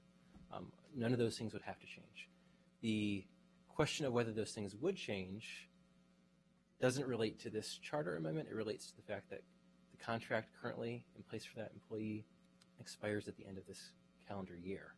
And so regardless of whether this moves forward or not, either the city council as the person the city recorder reports to, or the entity the recorder reports to, or the city manager, if this does go forward, will have to be having a conversation with the city recorder about what happens going forward from that expiration date of the contract.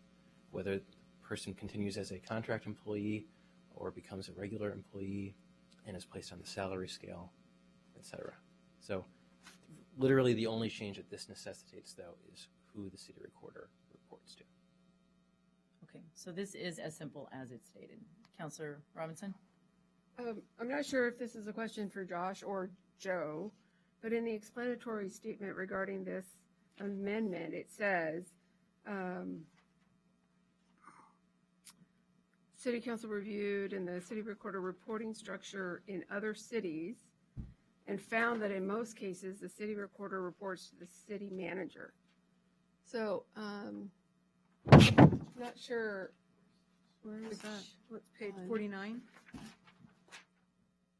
it's page 52 of the packet. Yes. So I guess we were given a handout. correct. Yes. And it looks like Sherwood is one of 3 out of, I don't know how many this is, 25, that has the city council, the city recorder reporting to city council. And I have to say that in coming up with evaluation and actually doing the performance review for our city recorder, it was very difficult to answer many of the questions because she interacts with all of the department heads who have issues that go before the council that we personally as city councilors could not answer because we don't have that interaction with her. So I think this is really actually efficient, a more efficient way than we are presently doing it, because quite frankly, the people, the staff, the city staff and the department heads interact with her and review her work. I mean, certainly we have the opportunity as city councilors also to give the city manager input into how we see her performing for us. But I think that it would be much more efficient and easier to have the city manager be the reporting person. And so what I, just so that the public knows, what I gave to Councilor Robinson was something that was given to all of us during our work session, and that is a listing of multiple cities, as she stated, and then the reporting, the population, and then the reporting relationship. And so that document is in our work session packet if anyone is interested. I just want to know what it is that I'm passing her. So it's very transparent. That's what I was passing her. There are 21 cities on the list, 4, including Sherwood, involve reporting to City Council. 1 is reporting to the mayor, but that's Beaverton, where the mayor is essentially the city manager. Right. And 1 is Durham, where there's 1,800 people. Yes, and I don't know about Durham, but in a lot of the very small cities, the city recorder is also essentially the city manager. Right. Yeah. So, yeah. So any other questions? Do I have a motion? So I just have, I had some of the similar questions that Councilor Henderson had and talked with Josh this morning, or actually this afternoon. But one of the feedback that I was getting from citizens as I was talking through this is what's the big deal? What's the rationale for doing it now when the system has worked? And quite frankly, although it seems like it would be a fairly simple process and change, as an employer who works with employees and hires and fires and changes and works with contracts, it's never as simple as what it starts out to be. So just putting it out there. I have a question. Just listening to some of the things that Councilor Henderson brought up, I'm wondering, does this measure have to take effect January 1st, 2017? Can there be more time to figure out these pieces that go with this a change in the soonest it can take effect is, I believe, 30 days after the election, but it can take effect at a later date specified. That's possible. And I'm sure there are pros and cons to both approaches.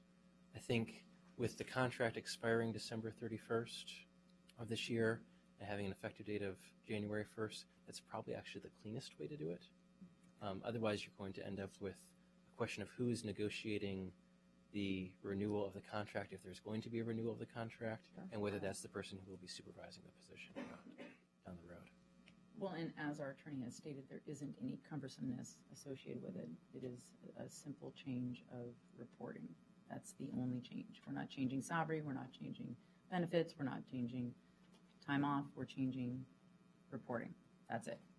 On a practical level, what it probably means is you have the election on November 8th, you know the results on November 9th, and that determines who's going to have the conversation with the current employee about what happens after December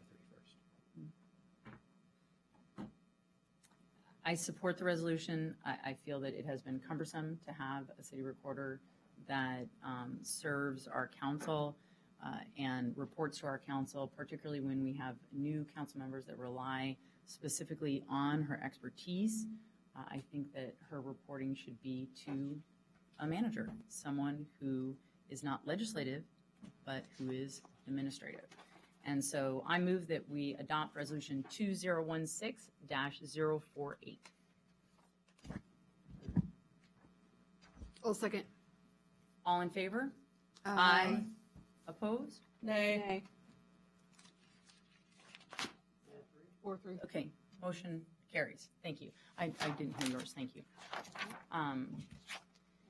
Resolution 2016-049, approving ballot title and explanatory statement and submitting to the voters a proposed charter amendment regarding the mayor's term of office. I would like to state that I have a potential conflict of interest, being that I have filed to run in the next mayoral election. And so I wanted to make that statement before Josh goes. Okay, thank you. And this one, kind of the opposite of the last one, in that the effect is simple and the textual change is a little more complicated. The effect is simply to change the term of the mayor from 2 years to 4 years. The complication in the language comes from the transition in that regard. And so the way this is set up to work is that beginning with the 2016 election, this November's election, we'll switch from having an election in every even-numbered year to every other even-numbered year to make it a 4-year term. And the person who is elected this November will serve a 4-year term starting in January of 2017. I'll open up the public hearing. Do we have any public comments?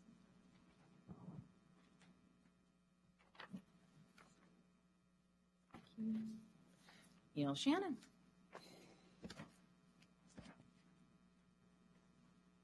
Surprise, surprise. I think it's great. Okay. When the Charter Review Committee reviewed the terms of office for both the City Council and for the mayor, there was an extensive discussion about that, if any of you on the committee remember that. And we recommended that strong term limits be established. One exception to that recommendation was for the mayor, who we recognized stood for election every 2 years, and that we felt that the electorate could properly term limit the mayor. In addition, I strongly felt that it was important that a majority of the city council stand for election every 2 years. If the mayor is running for a 4-year term, then that is not going to happen. I have major concerns that the proposal with the mayor as a 4-year term is one thing it doesn't do is establish term limits. So as a city council, you will be limited by term limits, however, the mayor would not. And I'm very concerned about that. That's what I had to say on that. Thank you. Thank you, Leanne. Tony Bevel.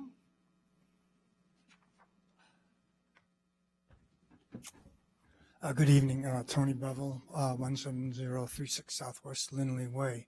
First of all, let me say I can't imagine a job I would want leased and be paid $250 or $500 than to be sitting up there. I mean, you're volunteering. I think you all should be compensated in a minor way. $250, $500. Come on, that's really nothing. You deserve it. Tony, yeah. we're on, that is the next. I thought that was together. Okay, Yeah. let me, okay, I'll redress there on the term limit. I mean, I went, researched city charters, Tualatin, Tigard, Newburgh, our neighbors, and their mayors serve a 4-year limit, 4-year term. I think that's a good plan. You know, you learn where the bodies are in that time frame. So that's all I have to say on that. Thanks. Thank you, Tony. Alan Pearson.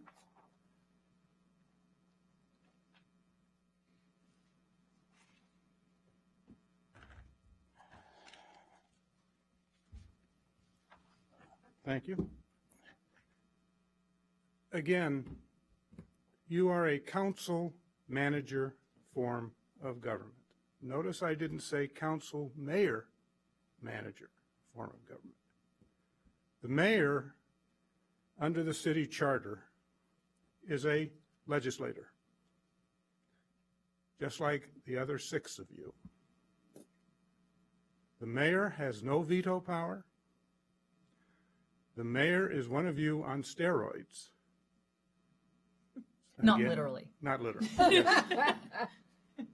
The additional function of the mayor in terms of being a legislator is the mayor sets the agenda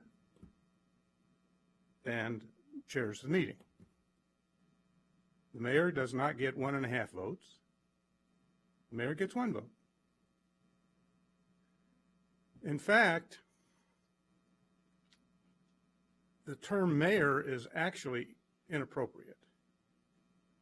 If I was going to name this position properly, I would actually call it council president. But historically, the term mayor gets used quite a bit. In different governmental systems, the powers and authority of the mayor vary greatly. And in fact, even here in Oregon, the term mayor applies to a person holding a position. In some cities that I've been made aware of, it's strictly honorarium. It rotates during the year. Different persons sitting up there get to be mayor different times of the year. In Beaverton, we have what is called a strong mayor system.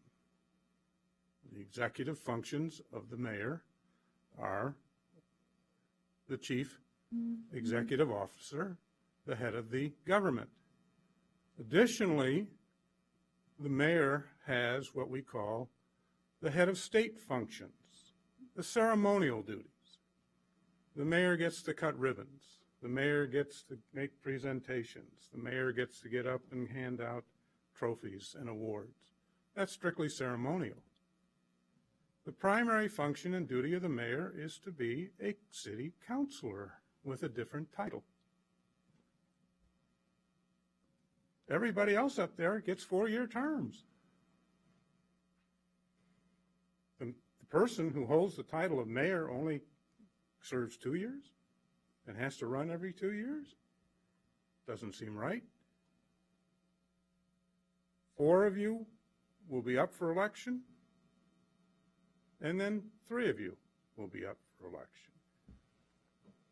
I don't consider that to be odious. Just like everybody else, you stand for re-election every 4 years. It shouldn't be a penalty to be the person who presides over the meetings and sets the agenda and acts as the head of state in ceremonial functions by making you run every 2 years. It's very expensive to run for election in this town, folks. I can tell you from personal experience. It shouldn't be a penalty. And making it harder and more odious means it makes it more unattractive to be the job. And we don't want the job to be unattractive. And I thank you for your time. Thank you, Alan. I'll close the public hearing and bring it back to council. Did you have anything additional to tell us on? Okay. Councilor Robinson? I agree with Mr. Pearson. I think that there's no reason why the mayor should not serve a 4-year term if the rest of us serve a 4-year term. I also think it's extremely important for the mayor to build relationships with other mayors and other leaders of which we are a part of on a more regional level. And in fact, our current mayor has gone to a gazillion meetings and participated extremely well and gets along very well with our local mayors and representatives. And as a result of that, we as citizens have benefited from that. And if someone has to do that for only 2 years, sometimes it takes 2 years to build a personal relationship with somebody. And the effect of her having these relationships with others in the community has led us to receive the benefit of a grant, for instance, this year, I think. So I really think that a 4-year term is much more beneficial. It would make the council much more efficient. in that the mayor could continue to go to nearly daily meetings, if not more than one meeting a day, rather than focused on campaigning every in the second year of the term. So I am strongly in favor of this resolution. And I also want to make a note, Sylvia, that there was a letter we all received that should be part of the record. It was emailed to all councilors, and it was from Kathy Holloman in support of the measure. So I'd like that in the record. Correct, Counselor. And I also have council an email that was sent to the council from a Dave Hieronymus. Both those emails will be included in the record. Thank you. Former Councilor Hieronymus. Right. Council President? So I can't decide if Alan gave me a promotion or you a demotion. I like it. Something I hadn't thought about that I wasn't 100% sure how I felt about this, to be honest, but she really doesn't have a lot more power than the rest of us. And it is almost like punishing her for being the mayor. I didn't think of it that way, but it is. And being a year and a half into my service, I can tell you there are things that we wanted to get done that we're still in the process of doing. And so to go through and have a new mayor that may or may not come on just 2 years into it and have her not able to focus wholeheartedly on what we're doing really is a disservice to everybody. I just hadn't thought of it like that, and it is an interesting perspective. So thank you for bringing it, and the very tiny little promotion. Well, and I want to make sure that everyone who is watching really understands this isn't about me. I mean, I appreciate the kudos, I really do. Don't get me wrong, it's very nice. But this is about the position. This is a position we're talking about that is open in the next election. And so that is what we're talking about. We're talking about whether we want the position to be the 4-year term. Councilor Pepper, did I see you? No, I'm sorry. Okay. I thought I saw you rumbling over there. Councilor Browse? So just to kind of flip the logic a little bit, we talk about, I think Councilor Harris, you were referring to maybe council goals and projects that council sets. Whether or not there's a 2-year term limit or a 4-year term limit doesn't necessarily mean that those council goals aren't going to continue, because it is a council that makes the goals and carries them out. It's not just one person. And then when we talk about the time that's being put into being mayor, which is great, I mean, it is a lot of time investment, but it can also, you extend the term limit to 4, it could lead to burnout. So if the mayor is, whoever that may be, is putting all the time and energy and going to all these different appearances and doing the work of a mayor, building those relationships, by extending it could easily lead to a downward trend of functionality. So allowing the public then to say in 2 years that yes, we want that person gets the chance to run again, in my opinion, makes more sense. Okay. I just wanted to express my feelings on the 2- and 4-year term. Not to bring up the history of this council, but I think everybody here in this room understands that it's important to keep individuals accountable, especially the mayor, since the mayor has the power of the agenda, and it keeps the mayor's feet to the fire. And anything that promotes more accountability, I'm in favor for. And being that the mayor is the point person on the council who does set the agenda, keeps the mayor's feet to the fire as far as how the public feels and what they want addressed in city government. So that's why I'm for keeping the 2-year term.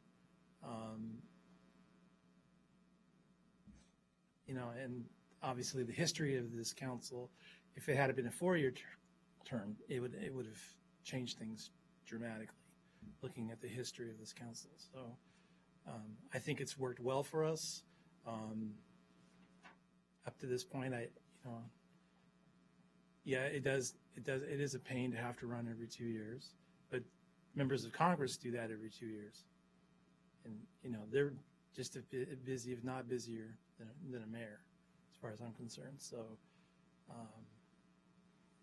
and to Councilor Renee's question about burnout, I mean, you spend the mayor does spend a lot more time and energy doing this job. And so the chance of getting burnout is a lot higher than it is being a council person.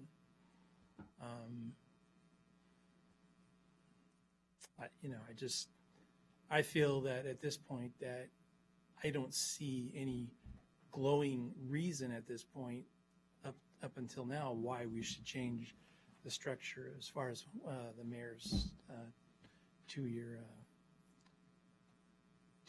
term in office. So unless someone shows me something that would make it incredibly better going to 4 years, I haven't seen that at this point. So. Well, I pulled also the same, another sheet that was given to us in our 2 work sessions, and that was on the comparison of term limit for elected officials for all of the same cities that we had on the city recorders. And we are one of 3 cities. The 4th and the 5th are actually elected by the city council. Both Wood Village and Durham are very small cities, and city councilors are at large, and they actually vote on their own mayor, just like we vote on our council president. So the only ones left are 3 out of 20-some cities. And I was not looking at this as myself so much, except that I have lived the position so much as it's time for Sherwood to grow up. It's time for us to join the other growing cities in Washington, Clackamas counties, and it's time for us to serve our citizens fully. And I think after serving as your mayor for a little over a year and a half now, one of the things that I really, really noticed is that the public process moves super slow. And one of the first things that I noticed when I was elected mayor is that the city staff puts in a lot of effort and a lot of time, and we spend a lot of money paying their salaries, working towards goal of things that the mayor brings before council. And the one thing that really came to my view in the very beginning of my term was the dog park. I was elected in the middle of the dog park process. If I were elected and I didn't support the dog park, we would have spent thousands and thousands and thousands of taxpayer dollars and time of our staff, and it would have just died because the public process couldn't complete the process of going through all the land use and everything that is necessary in order to complete the public process to complete that dog park. And that dog park would have just died. And I don't want that kind of thing to happen in Sherwood. I think that we have an opportunity in our future to bring great things to our citizens. I think that there are wonderful ideas percolating out there. I've heard wind of skate parks, and I've heard wind of another dog park on the other side of 99. And those are the kind of things that take time. And should you have a constant changeover or constant re-election, you can't really get those things through the public process. And I'm concerned about the wastefulness of our staff time in that. And I think it's time for Sherwood. We are big enough that we're no longer a small town to make the term equivalent to that of the city councilors, as almost all other cities in our municipalities have. So that's my thoughts on it. Really only 2 because Damascus. Oh, Damascus is gone, so there's only 2 now. So forgot about that. Just us and Cornelius. That's it. So, wait a minute, is this yours? 'Cause I already answered. Okay. do we know why Damascus is gone? Oh, it's long. Yeah. It's a long story. It's a tax limitation. A lot more than mayoral. Yeah, issues. not a mayoral issue. So I will go back to Mr. Shannon's comments, which I agree with, which is, and also Councilor King's, which is, I'm in favor of also of accountability. The mayor just referenced that parks and projects and infrastructure doesn't seem to get done if a mayor was having to run for office for 2 years, but we're sitting in a building that was built on a 2-year mayor term. We have hundreds of thousands, if not millions of dollars that were built and accomplished, like Snyder Park, like Cannery Plaza, because we're a council form of government, not a mayor, city manager form of government. And so I'm not sure I don't agree that if a mayor has accountability to its public and has to run every 2 years, just like the representatives of Congress, that would somehow be a bad thing for Sherwood and we wouldn't be able to get things done, because that's the reason a lot of people move here, is because of what we have done and previous councils have done.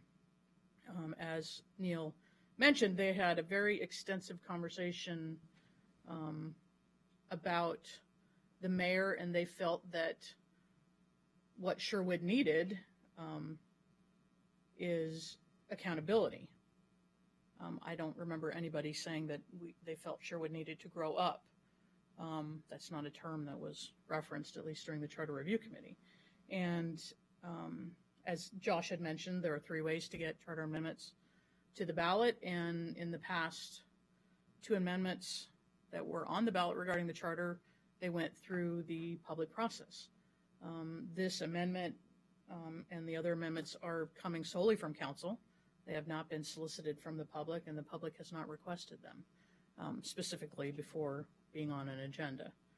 And so I do not think that the system is broken, and I am also in favor of accountability.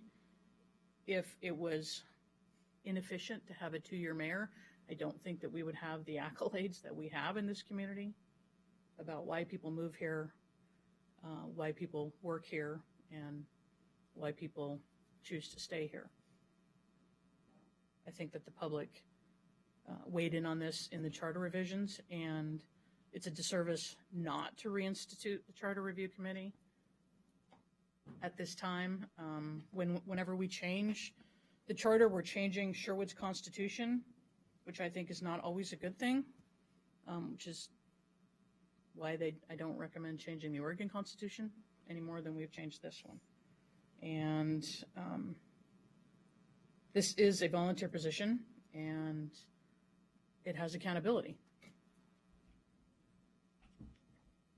So I'm not in favor of moving to a 4-year term at this time, not having had citizens weigh in on this in the process that we've utilized in the past, which I thought worked great. Yes. So I'd like to call the question. It's already 9 o'clock, and we have CEP grants to go through. Okay, do I have a motion? I move that we adopt resolution 2016-049. I'll second. All in favor? Aye. Opposed? Nay. Motion carries. Thank you, Council. Can I say what I was going to say now or no? Resolution 2016-050, approving ballot title and explanatory statement and submitting to the voters a proposed charter amendment regarding mayor and council compensation. Being that I am also running in the next election, I claim a potential conflict of interest. Josh.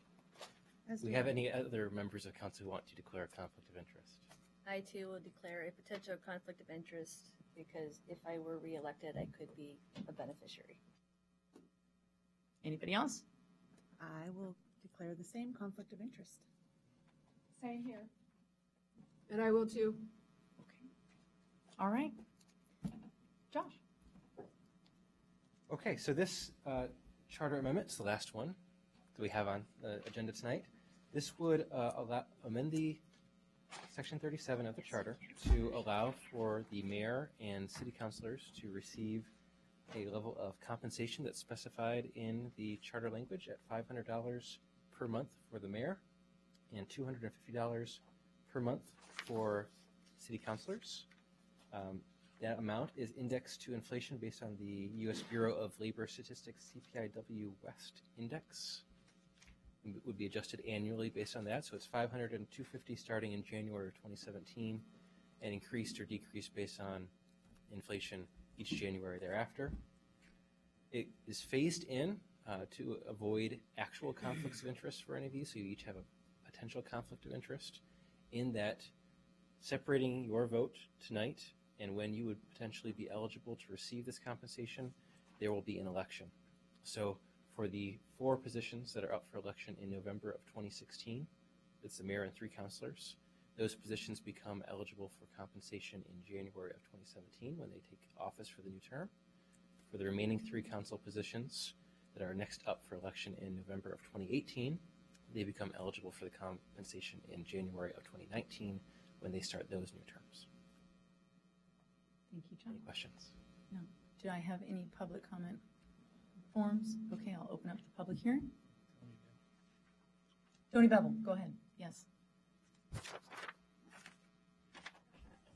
Yeah, Tony Bevel, Sherwood. A long time ago, I had the luck, the privilege of going to Britain, and I visited Parliament on my own. You know, I wanted to see, and you hear, you know, those people, the lords, the whatevers, they're shouting at each other, and the arguments get vehement.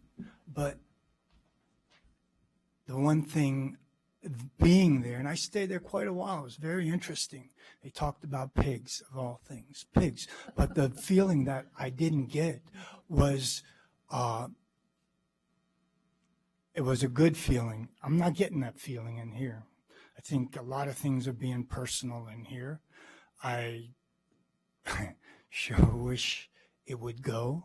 It's gone on. I thought when the Walmart thing was gone and had a new election, things would change. Not getting that feeling. So, I mean, okay, we use the word grow up, okay. As far as the $250 and the $500 to take that kind of abuse, you know, hey, you deserve every penny of it that you get and a hell of a lot more. And, you know, and I'm not saying that because I'd like to sit up there come in January. But, yeah, you deserve it. And, yeah, I'm just wondering. Thanks. Thank you. Neil Shannon?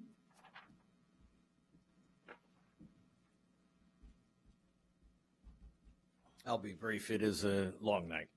I do not wish to show disrespect to any of the members of the current council, and I want to thank you all very much for your service, but I feel I must oppose this proposal. I recall extensive discussions of this issue with the Charter Review Committee and know that we concluded that when you accepted this job, you accepted it as a volunteer, not for compensation. The Review Committee did recognize that there was a level of personal sacrifice and provided for reasonable reimbursable expenses. In that election, when this provision was adopted in the Charter, over 85% of the electorate agreed with the Charter Review Committee.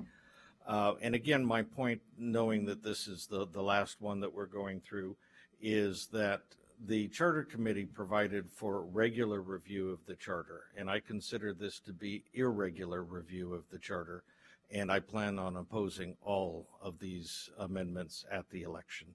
And I guess we'll see you at the ballot box. Thank you, Neil. Alan Pearson?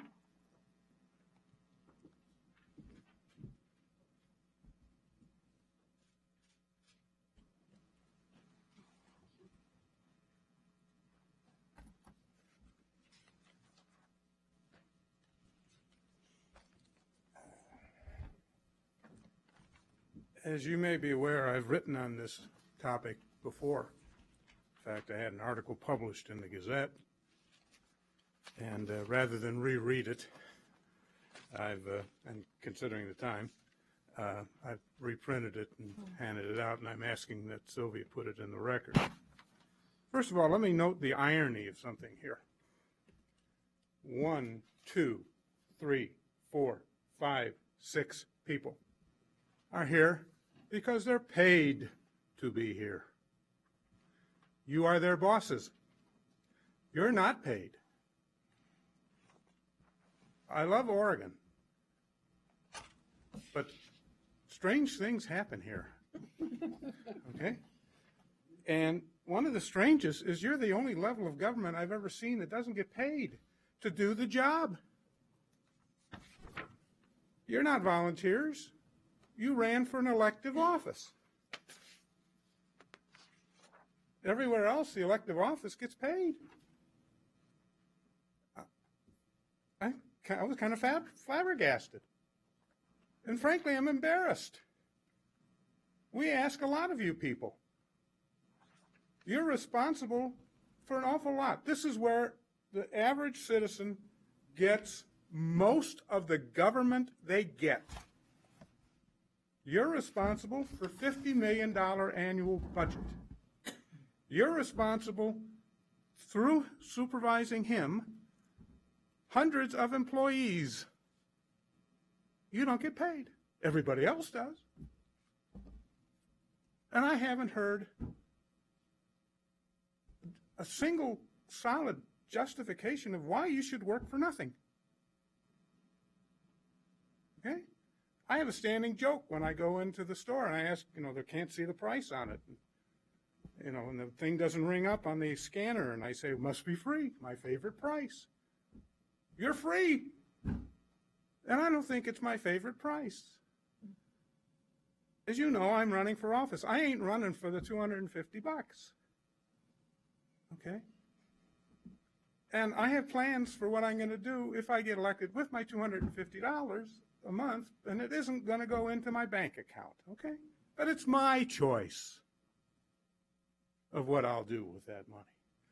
If you people don't want the money, then give it to the food bank, or give it to planting trees, or turn it back to the general fund if you don't want to be paid. But I happen to know some of you are making significant sacrifices well beyond whatever technical compensation they may be offering you. Time away from your family. Time away from your job, the paying one. Time away from other things that you could be doing. This is a job. We just got an article in the Gazette talking about how Washington County is going to grow. And they kind of ignored Sherwood, and Brad talked about, no, you're wrong, we're going to be growing. Your responsibilities are going to be growing proportionately. And I'll say one final thing. In my current campaign, I tell people I'm going to be a full-time city councilor. And you know what the immediate reaction is? Good. We need you. We see Sherwood is growing. We see Sherwood is developing problems. We see that you need full-time city councilors. I don't need the money, believe me. But some of you do. And some of the other people who want to run for this office do. Thank you, Alan. I'll close the public hearing. Bring it back to council. I call the question. She's called the question, so do I have a motion? I move that we adopt Resolution 2016-050. Second. All in favor? Aye. Opposed? Nay. No. Motion carries. Thank you, council. Public hearing, ordinance 2016-011, renaming a segment of Southwest Columbia Street to Southwest Odge Gribble Lane. Julie Hyde. Yes, hi, thank you. On June 7th, the council initiated the process of renaming this, the segment of Southwest Columbia Street between Pine Street and Washington Street, adjacent to the Arts Center, from Columbia Street to Odge Gribble Lane. Staff then proceeded to do the required notice as outlined in the municipal code. We notified property owners adjacent to the street, posted notice on the street, published notice in the newspaper. We also, in your council staff report, briefly review what the criteria are for naming a street and find that it meets all the applicable criteria. It's a historic person who's had a lot of longevity in this community. There's no other, it's not part of a larger street segment that would cause confusion for emergency service providers. The designation of lane is the appropriate designation for the short east-west roadway. And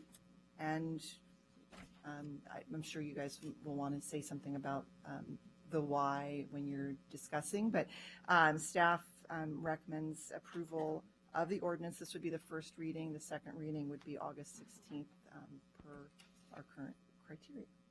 Thank you, Julia. I'll open up the public hearing.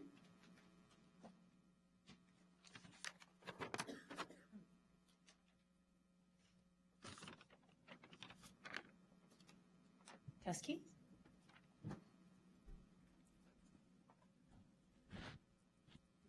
I'm Teskey, Sherwood, Oregon. I've lived here 36 years, and I've known Odge Gribble probably the second day I got here. If I could do anything to honor her memory, it would probably be to be able to name a skate park after her, because for all the years I've known her, that has been her goal. My oldest son will be 49 in November. We tried to get a skate park here when he was in high school, and that's been an ongoing challenge. I would love to have a skate park named after her. She is an amazing woman, has preserved the history of Sherwood over and over and over again. So I'm in support of naming that lane Odge Gribble Lane. Thanks. Close the public hearing. Bring it back to council. I brought this proposal forward because I too have known Odge for many, many years, but it is not so much that I knew her as that she has contributed greatly to the city of Sherwood.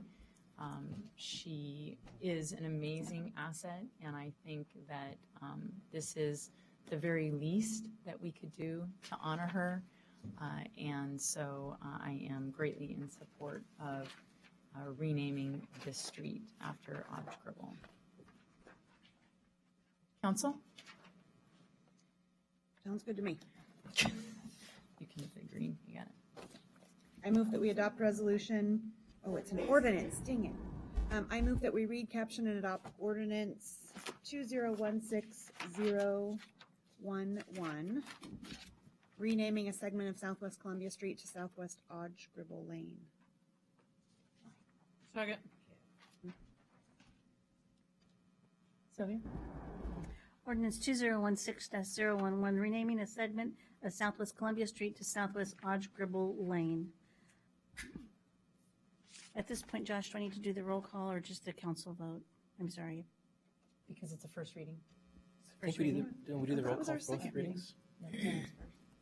I think we did roll call. Why don't you go ahead and do the roll call? Counselor Browse? Aye. Counselor Robinson? Aye. Counselor Kuiper? Aye. Counselor King? Aye. Counselor Henderson? Aye. Council President Harris? Aye. Mayor Clark, thank you. Aye. Thank you, council. City manager report. Mayor and Council, I have two quick items. One is just an update, and this is more for the public. We did a RFP recently, a request for proposals for consultants to do a feasibility study to determine a couple questions. What would it look like for the city to operate the recreational facility that's currently operated by the YMCA? And what would it take for an outside group to look at that from a feasibility study? We did receive 5 solid proposals. We've evaluated those. I have selected a firm out of Colorado called Ballard King is the name of the firm. We are negotiating a contract right now. I'm hoping to get that wrapped up still this week. Actually, Kristen's working on getting that wrapped up. The approximate cost will be, based on their bid, was around $30,000. You may recall we had $45,000 budgeted. They were at the lower end of the 5 proposals, and they've done a lot of extensive work here in Oregon and Washington. So I'm pretty excited about getting them on board. So I wanted just to update folks about that process and that that's moving forward. And then the other is there is not a meeting on August 2nd, which is your normal meeting in August. I'd like to encourage anyone who normally would come to the council meeting to go to National Night Out, which is occurring. That's always the first Tuesday of the month in August, and it's at Cannery Square. I'm actually pretty excited to be able to go. Usually we're here and cannot go. And your next meeting will be August 16th. So that's all I had to report, unless there's questions from me or any of the department heads that are here. For City Manager? Thank you, Joe. And on the heels of you talking about National Night Out, I wanted to thank Council President Harris for putting together an amazing peace vigil. She put it together basically in 48 hours, and it, maybe less than that, you're right. And it was amazing to support our police officers and to give them, show them support of our community for what they do every day and for the exposure of risk that they take, and to encourage peace throughout our community. It was fantastic. I spoke at the event, as did a couple of our pastors, and Council President Harris obviously was there. Councilor Kuiper was there, and it was wonderful to see the many, many people who came out in support of our police officers, and the many officers who came. Channel 6 also came, and we were the highlight on the 11 o'clock news after the Obama and Bush memorial for the fallen officers. And they went straight to and here in our community, and it was all about Sherwood and how we support our police officers and we support peace in our community. So thank you. I cannot thank you enough for that. I really appreciate it. The Robin Hood Festival, as was stated by a couple of the Robin Hood Festival Association people and citizens, was nothing short of amazing. We did have a huge turnout this year. The family stage was absolutely packed. It was beautiful to watch. Everybody had a great time. The bands were wonderful, and it was just, it was a wonderful celebration of Sherwood. Had a great time at the parade, and I really appreciate Councilor Robinson coming out right after post-surgery and riding in one of the gators, and we had a mayor's car, and then right behind was Councilor Kuiper and Councilor Harris and Councilor Kuiper's awesome Robin Hood float, which was beautiful, and as they stated, redecorated with new flowers, and everyone commented on just how beautiful it was, and it was a real Sherwood celebration. I also think that I have never seen so many people lined for the parade as I did this year. So I am very hopeful that that exposure with the Portland Rose Festival gave us a little bit of a boost and got that outside interest outside in our communities. I saw people from Tigard and Tualatin and Beaverton came up to me at the concerts and said, you know, yeah, we just came out because we saw you on the Portland Rose Festival and we thought this looked like it would be really fun. Well, it is really fun. You're right. And they agreed. So it was great. It was wonderful. So I also wanted to, I attended the Sherwood Wine Festival that was put on by our 503 Uncorked since our last meeting, and that was also fabulous. And I love all of these great festivals popping up all over Sherwood, and it was very well received, and she's looking forward to having another one next year. So kudos to Deb at the 503 Uncorked. Great job. And I actually was going to thank you for doing that. I was going to say that our next council meeting is August 16th, so thank you for that. I wanted to remind everybody about Music on the Green. We've had some great new bands, and I've had some fun comments about, hey, that was a band I've never seen before, and that was really fun. So Wednesday night, 6:30, come on down to the Stella Olson Park, and enjoy some great music all through the summer. I wanted to also thank Ty Hanlon, one of our awesome police officers, for driving me in the Woodhaven 4th of July parade. We had a great time, and it was fun to get to experience the ATV. And what was even more fun is he got to tell me what was the utilization of this vehicle. What's it for? And so we talked all about how they use this vehicle on the pathways where cars cannot get, where it is not safe for bicycles. And so we talked a lot about the usage of this great ATV vehicle that they have that you've seen at the Polar Plunge at the Roses before, but that was a lot of fun. So thank you to Officer Hanlon for that great escort. Council President. I have not attended either of my liaison meetings because they haven't happened since our last meeting. But the library's always got a ton of things going on. Tuesdays at 2 is going really well. I went to the Center for the Arts last Tuesday, and everybody was coming out, and it was like a mass exodus. So they're having really good attendance, and the vigil was amazing. And thank you to everyone who came, and for Joe, who helped me put it together, along with Ty, and the chief came out and spoke, and it was really just amazing. We had over 100 people, and in less than 48-hour notice. So it was fabulous, and I hope we can do it again sometime. Thank you. Councilor Rose. I don't have any reports on the Planning Commission, as I haven't attended due to my surgery. So the only thing I wanted to say is thank you to Councilor Kuiper for driving me at the Rose Festival. We had a lot of fun. Robin Hood. Yeah, it's okay. Excuse me. So thank you. And also on a personal note, thank you, everyone who has helped me, whether it be by a meal or stopping by or a donation or making me, whatever, feel comfortable and do things for me. I really appreciate the support I have in Sherwood, and just reminds me and reaffirms for me that Sherwood is just an awesome town. People are great. So thanks. Thank you. Councilor King? No, I don't. Thank you. Okay. Councilor Ross?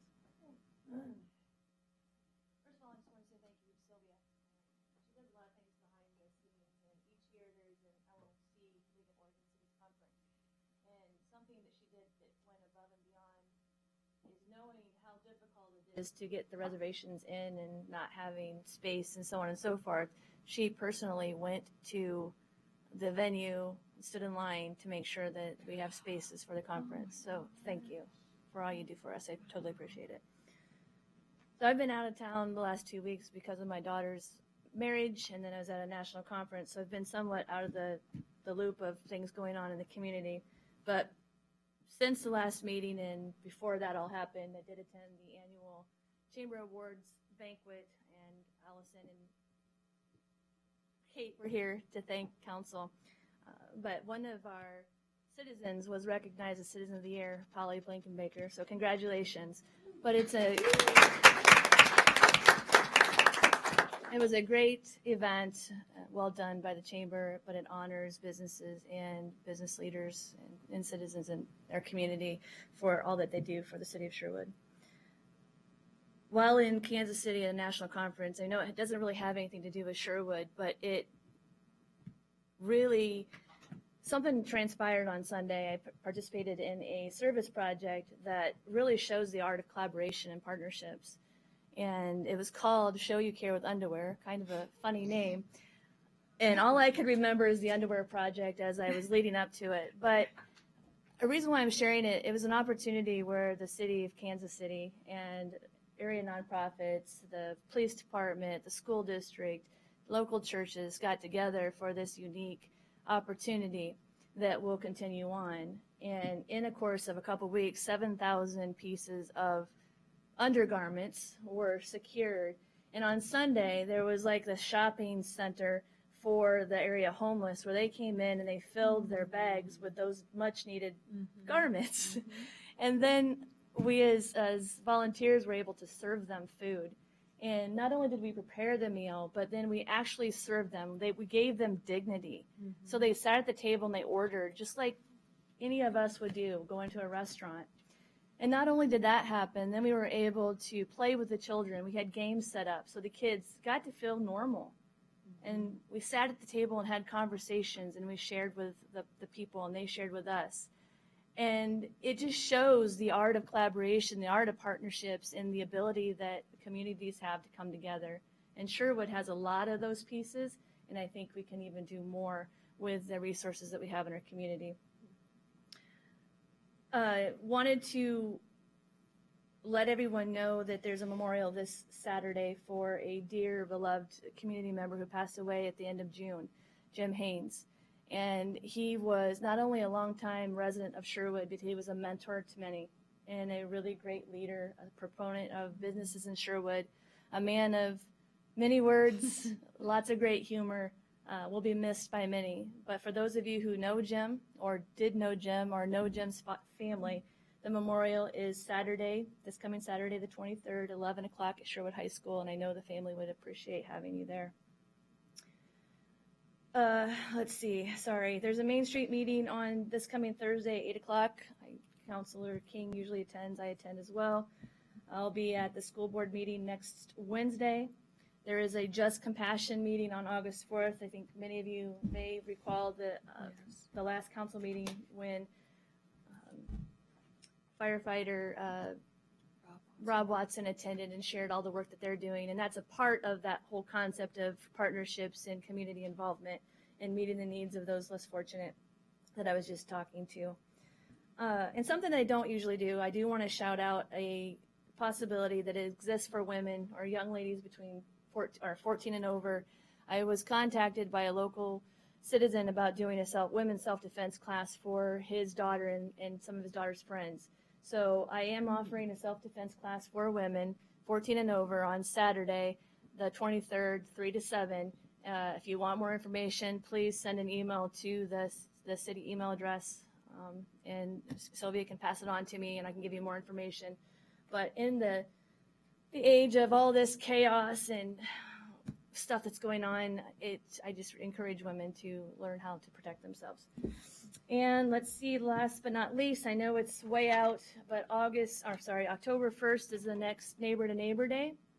And the reason why I'm bringing it up now is not only are they looking for teams to serve the local seniors, and we're talking Sherwood residents, Sherwood seniors, but we're also looking for seniors who need assistance. So if you know of anybody who wants to participate in the service project for the seniors, or know of anybody who needs help, please contact Lisa McGuigan at the Faith in Action Providence Community Connections. And again, if you want more information on that, you connect me through the web or my email address to the city, and I will be glad to give that to you. Thank you. Councilor Kuiper, I did not mean to No, go that's over fine. you. No, Go. you're good. Yeah, I'm sorry. Just real briefly. Okay. You know, when you come out of a restaurant at 10 p.m. and you have a bunch of people at the wine festival who are dancing to Sweet Caroline by Neil Diamond, then you know it was a really good time. So it was pretty cool. Congratulations to Renee Browse, Councilor Browse, because at the Chamber Awards, she was nominated and awarded. I believe it was Youth Advocate of the Year. Was that right? No? Oh, business. Help me out here. There were so many awards going on. There you go, Business Leader of the Year. I just knew she got an award and I was all excited about it. So congratulations, and to your daughter getting married. You had a lot going on. And thank you for sharing that story too. That was pretty touching. Yeah, just a big shout out to the Robin Hood Festival. That's really what I have to say. The Robin Hood Festival Association folks, Susan Dans, who's here, Sandy Wallace, Phil McGuigan, Scott Griggs, Neil Shannon. Oh my gosh. Thank the Lord for Neil Shannon and his crew from the Tigered CERT team. We really needed help with the parade this year, and it was the perfect venue for Neil. He's got excellent organizational skills, and he's just perfect for the position. So big shout out to you. Thank you, Neil. It was Neil and Jill Lefebvre were just amazing in their team. Pat Allen, the guy is a machine at the beer garden. It's just amazing. There's so many hours. He was there so many hours. So many and, hours. You know, I would come and go helping out, but I was moving on to other things. The LDS missionaries pulled through. Diana Tanabe and John Tucker, who comes from Seattle, by the way, to help out. I always say it's not the festival doesn't begin until I see Friar Tuck, Clyde List. I just don't feel right until I see him in his Friar Tuck outfit. And of course, the Maid Marian Court families. So it was an incredible event. It was, we came back energized. I know I came back energized. I think we're really on an incredible roll. So thanks, ladies in the back. Also, I want to give another shout out to Neighbor Day. Me and my Girl Scouts did it this past time, and it was really fun. Mayor Clark does it a lot with her kids, and I would absolutely recommend it. It's really a lot of fun, and you get to meet some seniors from the community. So check that out, October 1st. Thank you. Councilor Henderson. We had a very successful first Missoula Children's Theater. Aladdin was at the Cultural Arts Center, and we have the second week, Peter and Wendy coming up. That camp is August 8th through the 13th. And while it is great to talk about it, the sad part is the camp is full. So there may be a waiting list. So if people are still interested in getting on the waiting list, you can contact the center and get on a wait list. Wanted to thank Public Works and Craig Sheldon's staff for all their assistance during the 4-night run of My Fair Lady, and Councilor Kuiper for volunteering. And wanted to thank for the new power panel that we got put up due to the flood that we had in November. So that worked great. And that's all I have. None of the other boards or commissions have met since the last time we met. About the senior center. Yeah, The senior center report? Nope, no senior center report.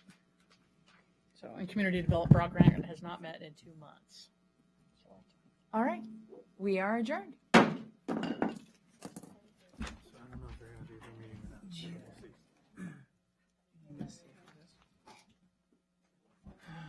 Let's see if they're going to meet. They may have questions about flag and different areas. I know. So let's see if they're going to meet first.